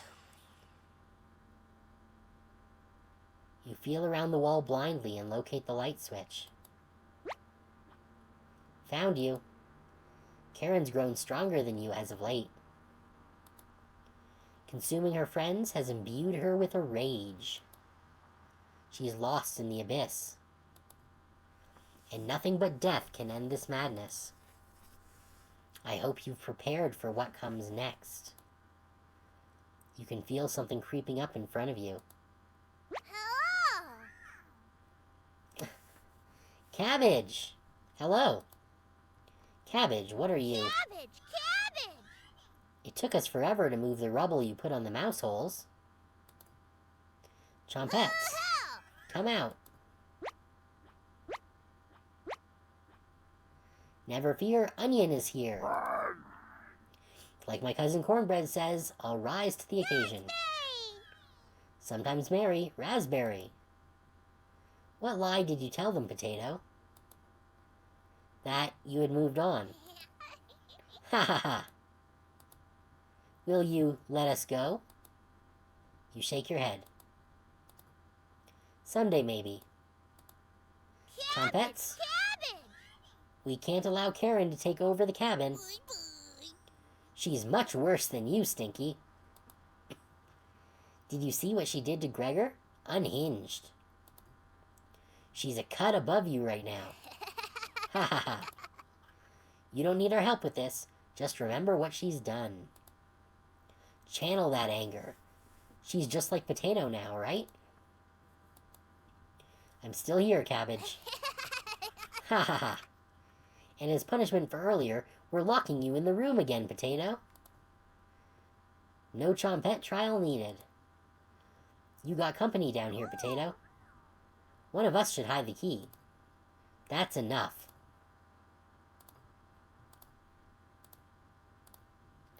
No need to twist the knife.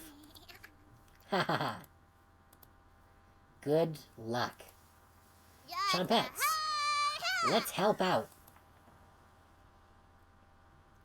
The Chompettes get in position behind you, ready for what's next. You feel around the wall blindly and locate the light switch. Found you.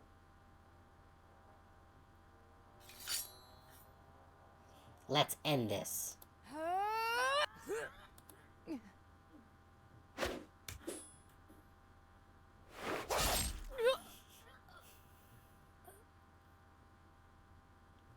Okay. Okay, so this is different. Last time when we stabbed her multiple times and then she ran away.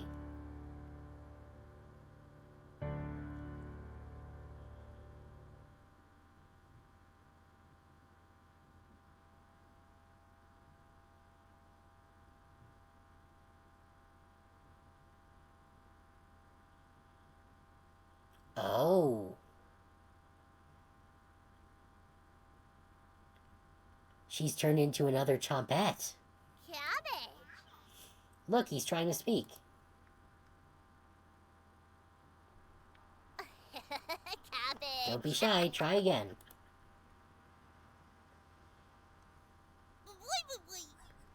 Might take a few more days. Welcome to the Chompettes, Turnip.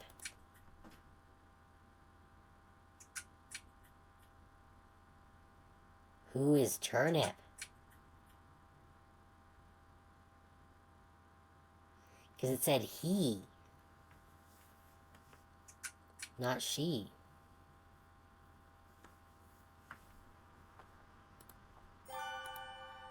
You've unlocked Chompette's Origins from the main menu. Just start a new game. Okay, now we have access to the menu game. Okay, before we do that, there are a few things that I do just want to try. Let's see, where was... Here it is. I want to see what happens if we accept the ritual. Have you made a decision? You nod. Save Mariah. Wonderful. Take my hand. Take Karen's hand. You hold onto both of their hands, ice cold to the touch. You've chosen correctly. I'm proud of you. See you soon. Your breathing begins to slow. The frost collects on the windows.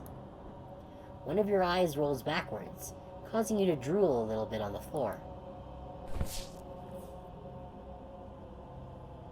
Something has gone horribly wrong. Okay. Very earthbound final battle. Anatoly picks the shortest stick first, leaving the cabin. Then Gregor goes, then Karen. Anatoly, Gregor, Karen. Once the three are gone, it's just you alone with Mariah. Thank you for getting me through all this. Mariah smiles. Eating the meat breaks most people, but not her. The storm clouds dissipate. The sun comes out again. I'm so happy the storm clouds have gone away. I couldn't have done this without you. Mariah's eyes widen, looking into yours.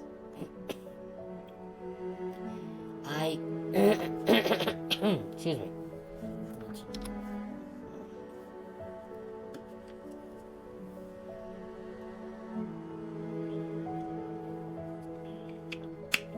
Oh, a lot of speaking in this one.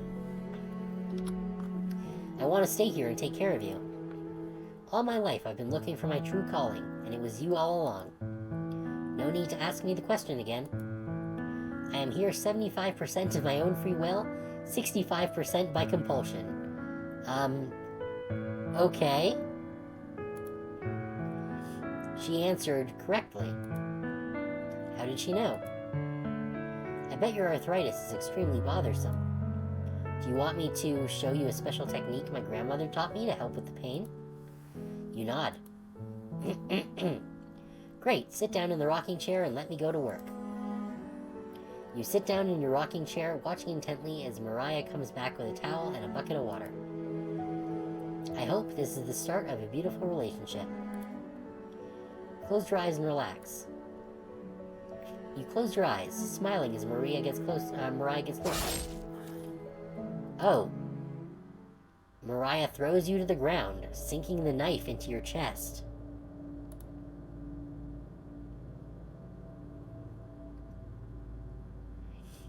It's finally over. No more victims. No more grieving parents. Your reign of terror is over. You're slowly bleeding out, but it's taking longer than expected. I'm going to tell everyone in Zakopane about what happened here. Once all the remains are recovered, I'm burning this hut to the ground. You try to get out a few words, but one lung has completely collapsed. Don't talk. Your hearing begins to fade in and out as you're losing consciousness. Unlike, I'm taking no chances. going to watch you die in front of me. Then, ash. Your body finally gives out, a stain removed off the earth.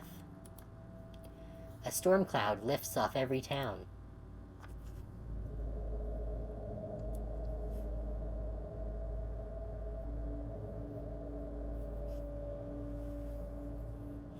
After the events in the Tatras Mountains, Mariah embraces her destiny. The lessons of the cabin would break most people, but Mariah uses it to become a stronger person. After burying Anatoly, Gregor, and Karen, she worked with the Polish government to eventually return home to Ukraine. In April of 1945, Mariah is selected to attend a conference in San Francisco. She's picked over Dmitry Manwilski to represent Ukraine at the first meeting of the United Nations. Elected to the first committee, she helped create the preamble and Chapter 1 with the UN. Years later, she would go on to form a committee to investigate atypical beings. Using the cabin as a blueprint, countries around the world begin to document the numerous abnormalities impacting everything from death rates to food prices. The committee's investigations revealed that many historical events were swayed, either directly or indirectly, by these atypical beings. Mariah provided expert testimony for many of the trials that took place. The books and notes found in the cabin gave helpful insight for prosecutory efforts around the world. When she reached 85 years old, Mariah became bedridden due to cancer. Surrounded by loved ones, she tells everyone in the room about the cabin. I miss them. Anatoly, Gregor, Karen. But I can leave this earth happy, knowing I shared their memories with all of you. I'm sure Gregor would be laughing right now. On March 15th, Mariah finally passed away due to complications. Surrounded by loved ones, her legacy is one of service and warmth. Cities become safe again. Children can explore freely. The world is now a better place from her actions. So, is that the good ending, or...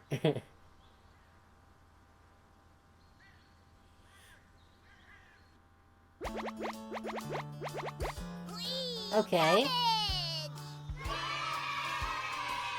Interesting. There was no achievement for that. Actually, I'm curious. I want to look at the Steam achievements for this game. Oh, wow. There are 80 achievements for this game. I've gotten 23 of them. I've barely gotten more than a quarter of the achievements for this. Okay, well, what else do we have?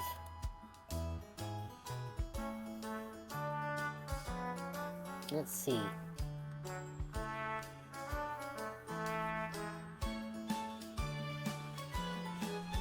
Oh no, there was a...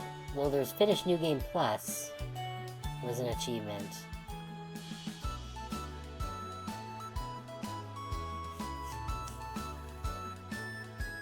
Okay.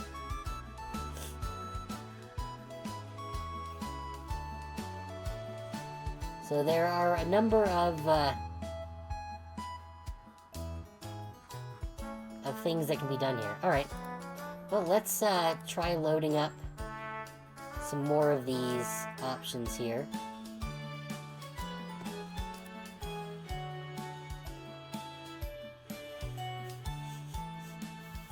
Let's work our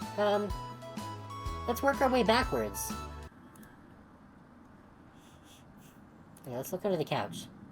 Lots of cobwebs underneath. Thankfully, no spiders. You know, it's a child's toy. How did this get under here? It's a small wooden boat. That's weird. No ports anywhere near here. Looks like there's a name engraved on it. Razael. Maybe Bread would want this. Bread's not around right now. You'll have to hold on to it until the moment is right. Okay, that's it for that. The bookshelf. There's various books on a wide variety of topics. No time to read them now, though. You take a closer look at the subjects. Cooking, herbalism, skinning. Books that are good for surviving in the wilderness. You take another look at the subjects. Carpentry, metalworking, tailoring. Books that are good for crafting in the wilderness. Wasting time reading books? You were just browsing. Sure. Why not read this one? Potato nudges one of the books. The edges of the pages are a little singed. This was saved from a book burning. I wonder why. One may in truth proceed against such a man as against a person who is gravely suspect, but he is not to be condemned in his absence without a hearing. And yet the suspicion may be very grave, and we cannot refrain from suspecting these people, for their frivolous assertions do certainly seem to affect the purity of the faith. For there are 3 kinds of suspicion: a light suspicion, a serious suspicion, and a grave suspicion. You take the singed book with you. Oh, that's the 3rd note. I'd say your entire life has been a grave suspicion. It's a shame you never went to trial for anything. That would never happen. Carrying around a book would be a burden, so you put it back. The rest of the books are boring. Okay. Okay, so nothing else to do here, so we can eat a meal. We decide to have a quick lunch. So now that I have that boat, I think that can change things.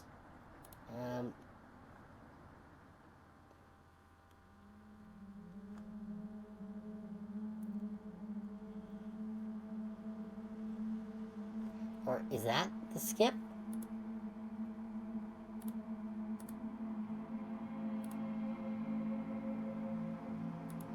What's that? Oh, that's quick save, okay.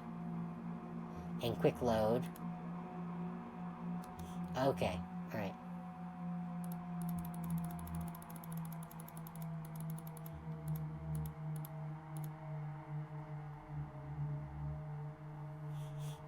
Okay, so let's, skip ahead.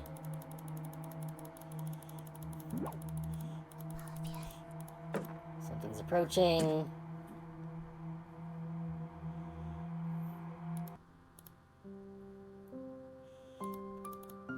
Yeah, Mariah, blah blah blah.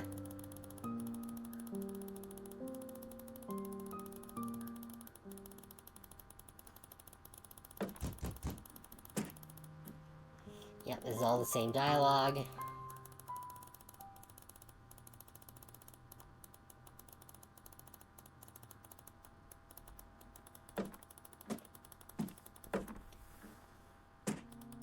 This is gonna be Anatoly, yep.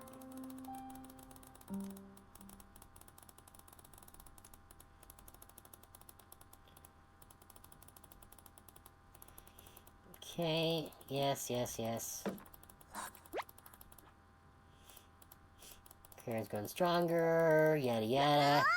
And then here we go, okay. So this is just about where we can probably do something with that boat. Oh, there's bread.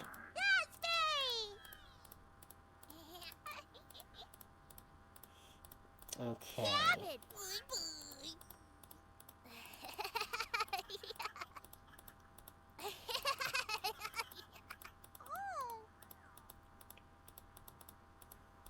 Can I do something with that boat? Now that bread's here? The trumpets get in position.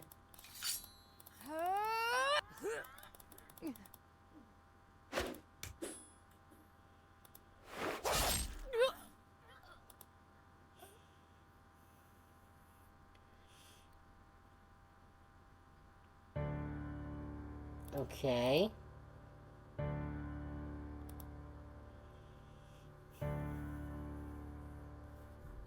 So am I not able to actually do anything with the boat?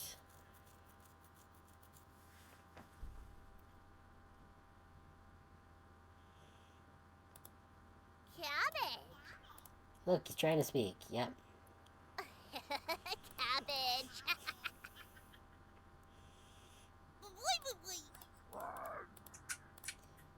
Welcome to the Chompettes, Turnip. Okay, yeah, so I couldn't do anything with that.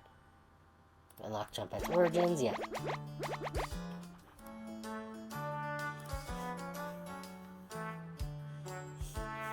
Okay. So we've already done that.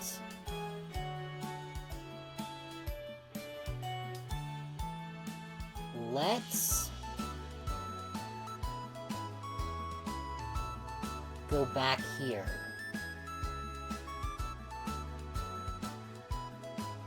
Or maybe no, let's go back here. Yeah, so I'm gonna say no. We're not gonna drug Gregor. Fine, save that for a rainy day. I have everything set up by the couch. You don't have to watch. The restraints should be easy to apply myself. Gregor's strength is a farce. Gregor, hi. Hey, Karen, what are you doing? Untie me. Oh my god. This will be over soon, Gregor. Arg! Oh my god, she's just cutting him up anyways, without the anesthetic. Stop, stop! Yeah. Gregor has turned silent. You leave her alone, going into the bedroom and crawling into the bed Anatoly slept in. You fall asleep almost instantly.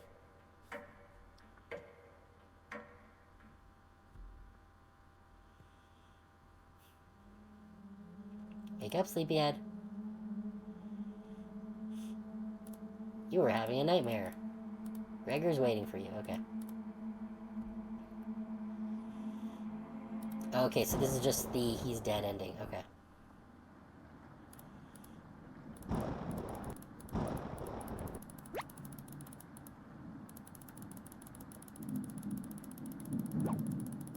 Okay.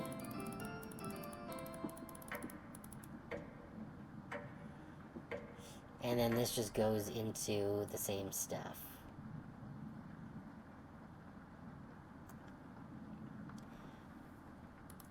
Okay, so nothing else to do here.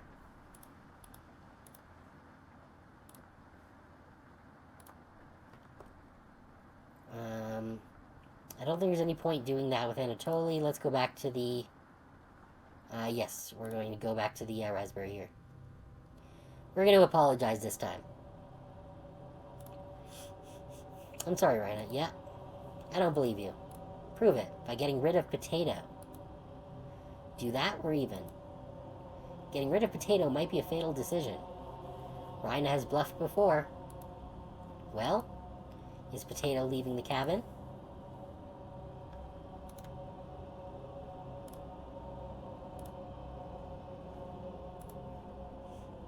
I have a feeling if we say no, then it's just going to continue as is. We'll say yes. Fantastic. Follow through with this commitment and be social with others. Don't slide back into old habits.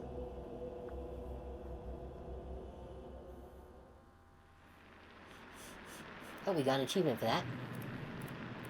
Karen, Anatoly, blah blah blah. Everyone watches as she leaves the cabin.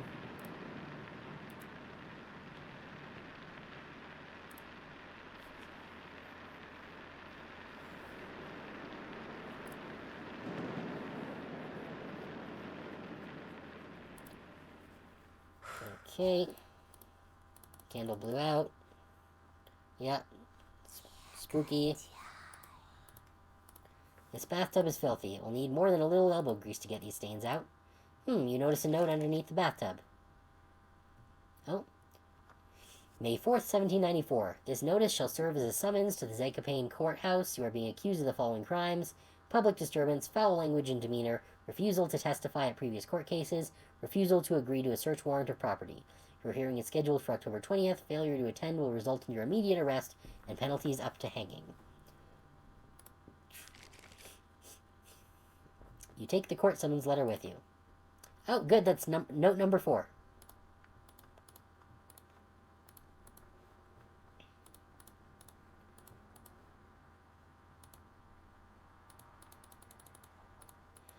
Alright, I think the only other thing we can do here is the toilet paper. Oh, we didn't get locked in this time. Oh! Because we made a deal with the raspberry. They didn't lock us in. So we don't have a hand covered in poop now. Time to surprise the others. We got meat. Yep, you cook the meat. Where'd you get that? You ignore the question. What's that smell?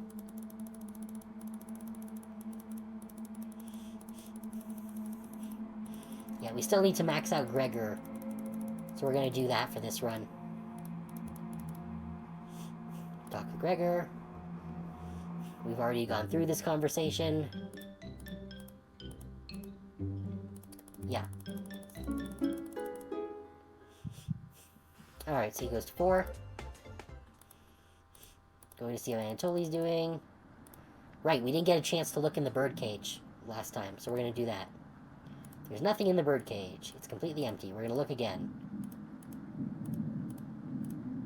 No bird. You can tell from the outside of the cage it's completely empty, right? Let's look again. You observe that the cage is quite large. Maybe this isn't meant for birds. You look a little closer.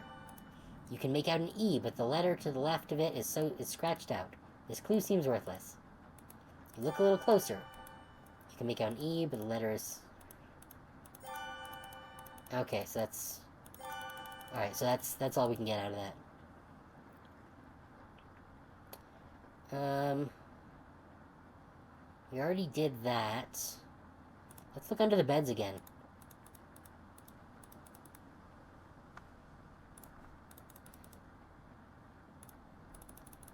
I wonder, because I know that we... No.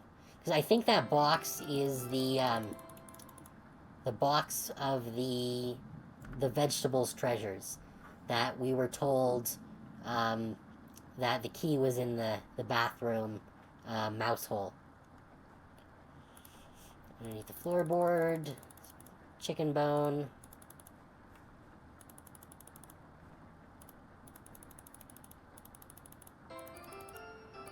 The small sock. Okay, that's it. Alright, so we gotta do inside the nightstand. Yeah, there's the note that we already got. And that moves on. Hours pass. We've waited long enough. Blah, blah, blah. Dinner, yada, yada. You a strange dream. Yep, we already saw this one.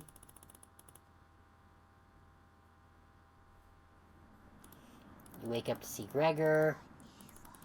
Yep, good morning. Want more meat?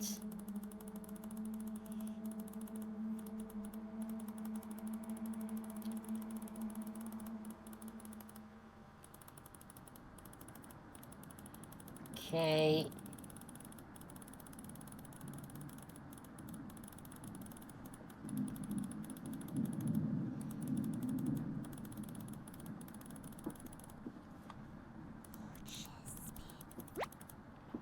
Time to wake up. You ask Potato where the trumpets are. Alright, okay. Maybe it always should have been. Mine finally... Okay, so it didn't give us the option to, let Potato go. You have a strange dream. Right. Something smells terrible. Right, Anatoly puked.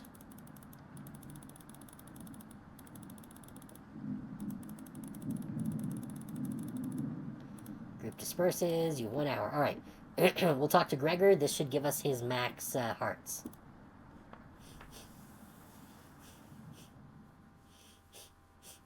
Hey, I'm a little worried about Anatoly. The flood currents are really strong. Ugh. Once Karen makes up her mind on something, it has to happen. I definitely won't debate her on it. Have you seen that knife she carries around? I don't know where she got it, but she had it on her at all times. Do you think it's for self-defense? Or... You interrupt Gregor. Cooking. Yeah. I mean, she hasn't cooked anything here. But... Gregor continues to babble incoherently. You feign concern and nod politely. Whoops. He noticed you weren't actively listening to him. Yeah. Just stand up to her when the time comes, alright? Gregor smiles a little bit. You're sure he'll remember that? Hey, we got the 5th heart. I know you'll do the right thing. Thanks. You decide to call everyone together for a meeting.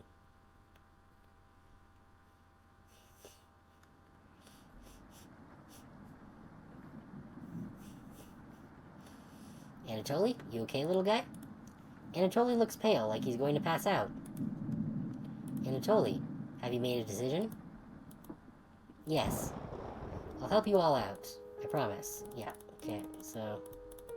This all is the same.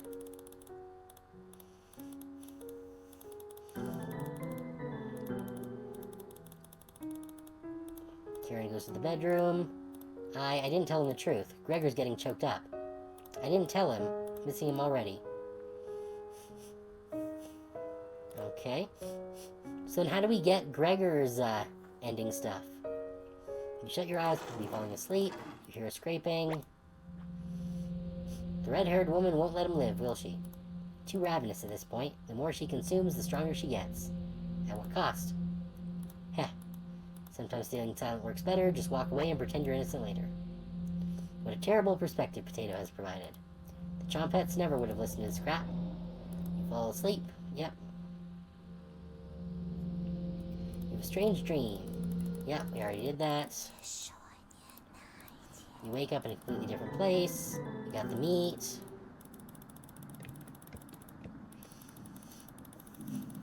Okay. Give him all the meat.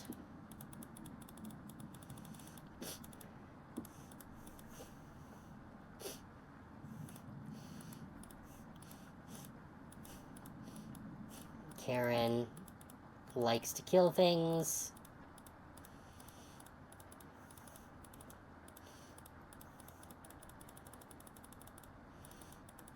Yeah, Gregor can't swim.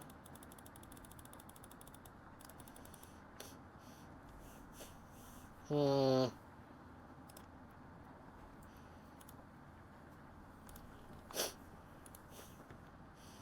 don't you do it? I need to psych myself up for what's next. This is my first time, and I want it to be perfect.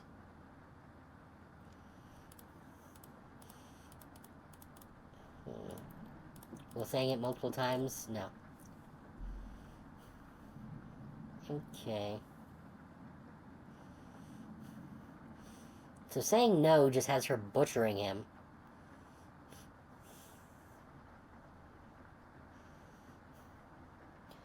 Saying nothing results in him dying. So we'll do it. I knew you would, thank you. She's learning quickly. It looks like Karen will remember that. Yeah. Yep, relationship's up.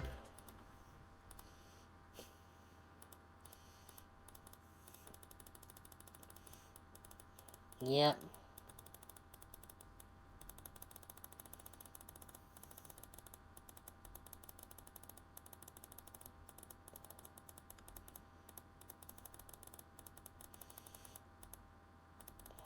Okay.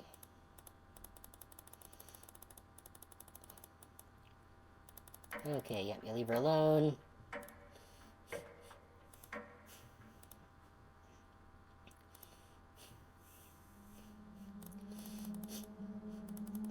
Okay, yep.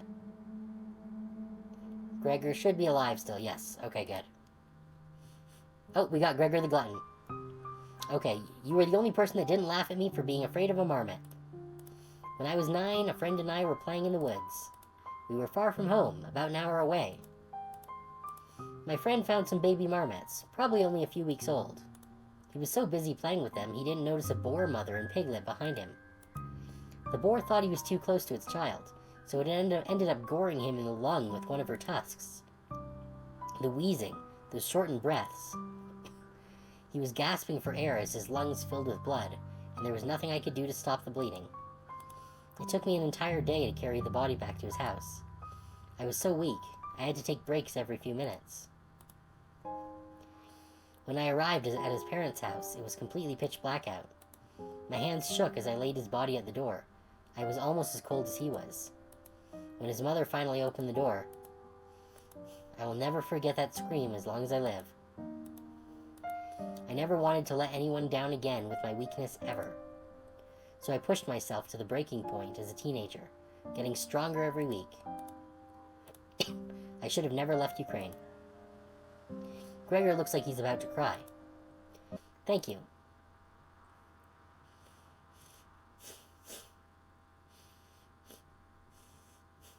Oh, so we didn't get the, blanket bit. Gregor. I think he's trying to speak. What is it, Gregor? You tell her that he's died. Isn't spoiled yet. Why wait until she's in the basement? Take back the knife and end her life. Yeah.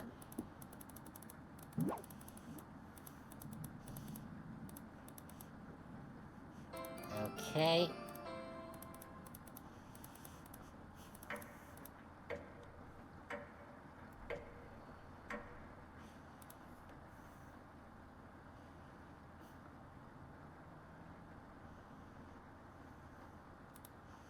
Right, it's correct. It's freezing. Let's see if...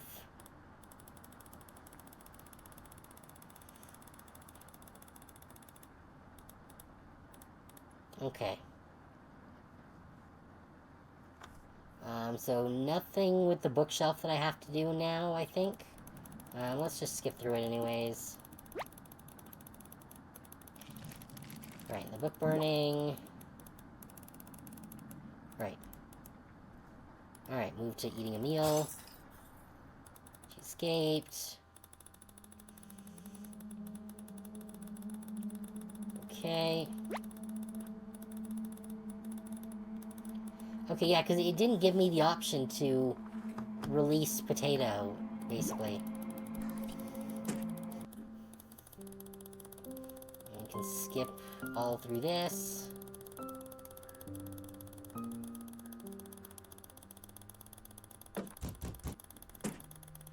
I wonder if, yeah.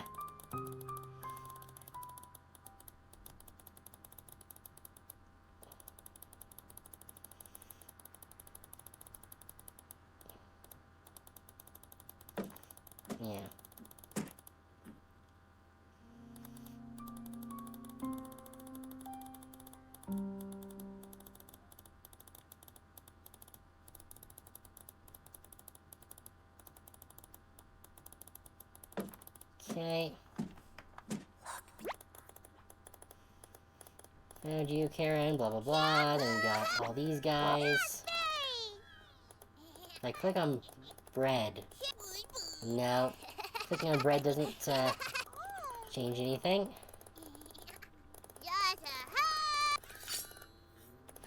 Yeah, we got the Karen.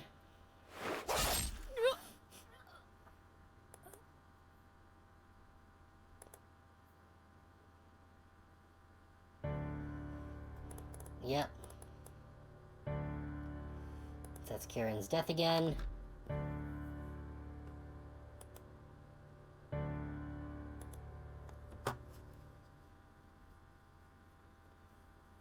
But we did get the Gregor achievement, so that's good. I'm wondering what I have to do in the... how much I have to do in the Chompet Origins.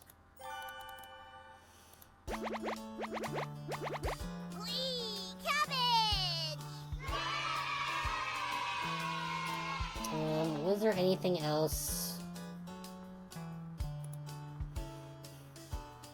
really important? Oh, there was this one. We didn't look at the west door.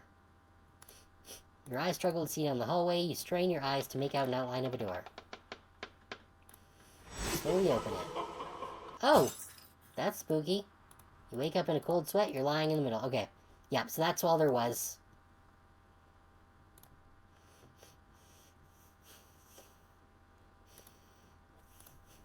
Yep. Okay, so yeah, so this is where we got locked into the bathroom. So... okay, yeah, so there was nothing, the mirror did nothing. We'll look under the tub, mouse poops have gathered under the tub, this needs to be swept. There's some scratches on the side of the tub. What happened there? How did you miss this? You notice a note underneath the bathtub. Okay, yes, that's the one that we saw. Nothing else under the tub. In the garbage can. Check the garbage can. It's empty, like your soul. Just a gigantic spider. Nothing of note under the sink. Why aren't towels under here? The key should have been under here. This continues to be a pretty big disappointment. Okay, and then we need to do the mouse hole.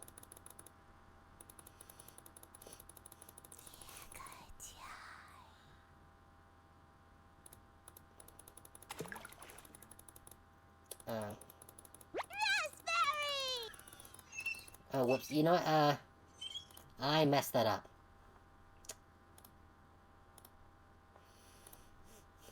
Okay, so...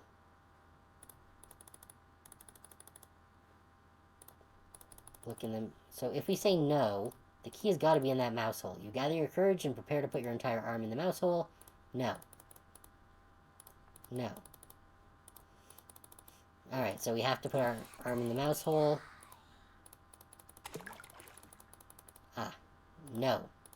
Forget it, this is way too gross. Who would even think of doing something so disgusting? Ah, okay. So there is a different dialogue here. Not sticking your hand into a filthy backup toilet? Don't you want to get out of here alive? Don't sweat it. That was the key to the Chompette's treasure box. You ask her what's in the treasure box. Our original clothes and shoes. Okay. That's new information. It's painful to see them all blood-soaked and tattered, but it's the only thing we have left in this world. You don't have a shred of empathy, so you wouldn't understand. Cabbage told me I had to rescue you from this. I wanted to let you starve to death in here, but she insisted. Here you go. Raspberry unlocks the door. This is the last favor you'll get from me. Goodbye, Wretch.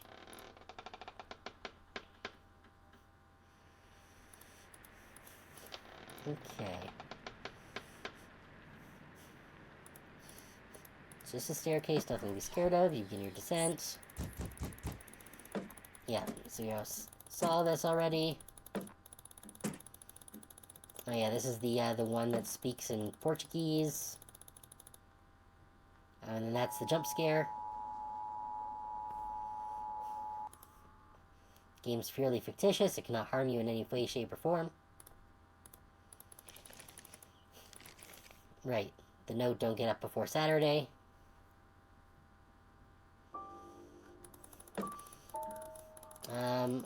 Right, and then that's just that already. So I'm just gonna save this there.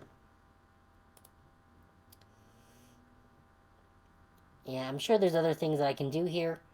But I think at this point, other than the Chompette Origins, which I think will probably be pretty interesting,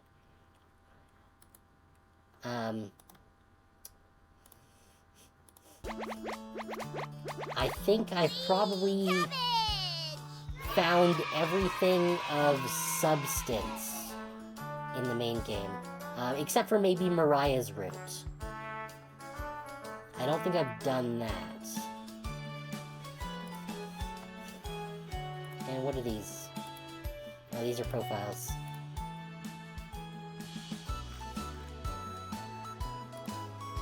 Oh, and it's a recipe. Roasted eggplant with sesame and pomegranate. Vegan. Okay, and the various CGs. Okay.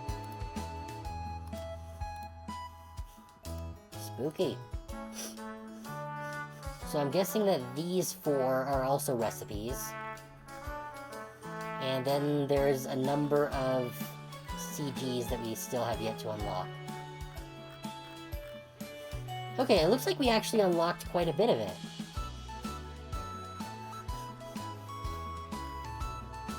Unless these aren't CGs and are just alternate art.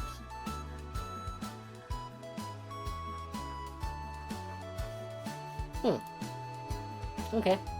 Well, we are at the 3-hour mark now, so I really should be getting to bed at this point. Thank you everyone for coming and joining the stream. It is much appreciated having you guys here.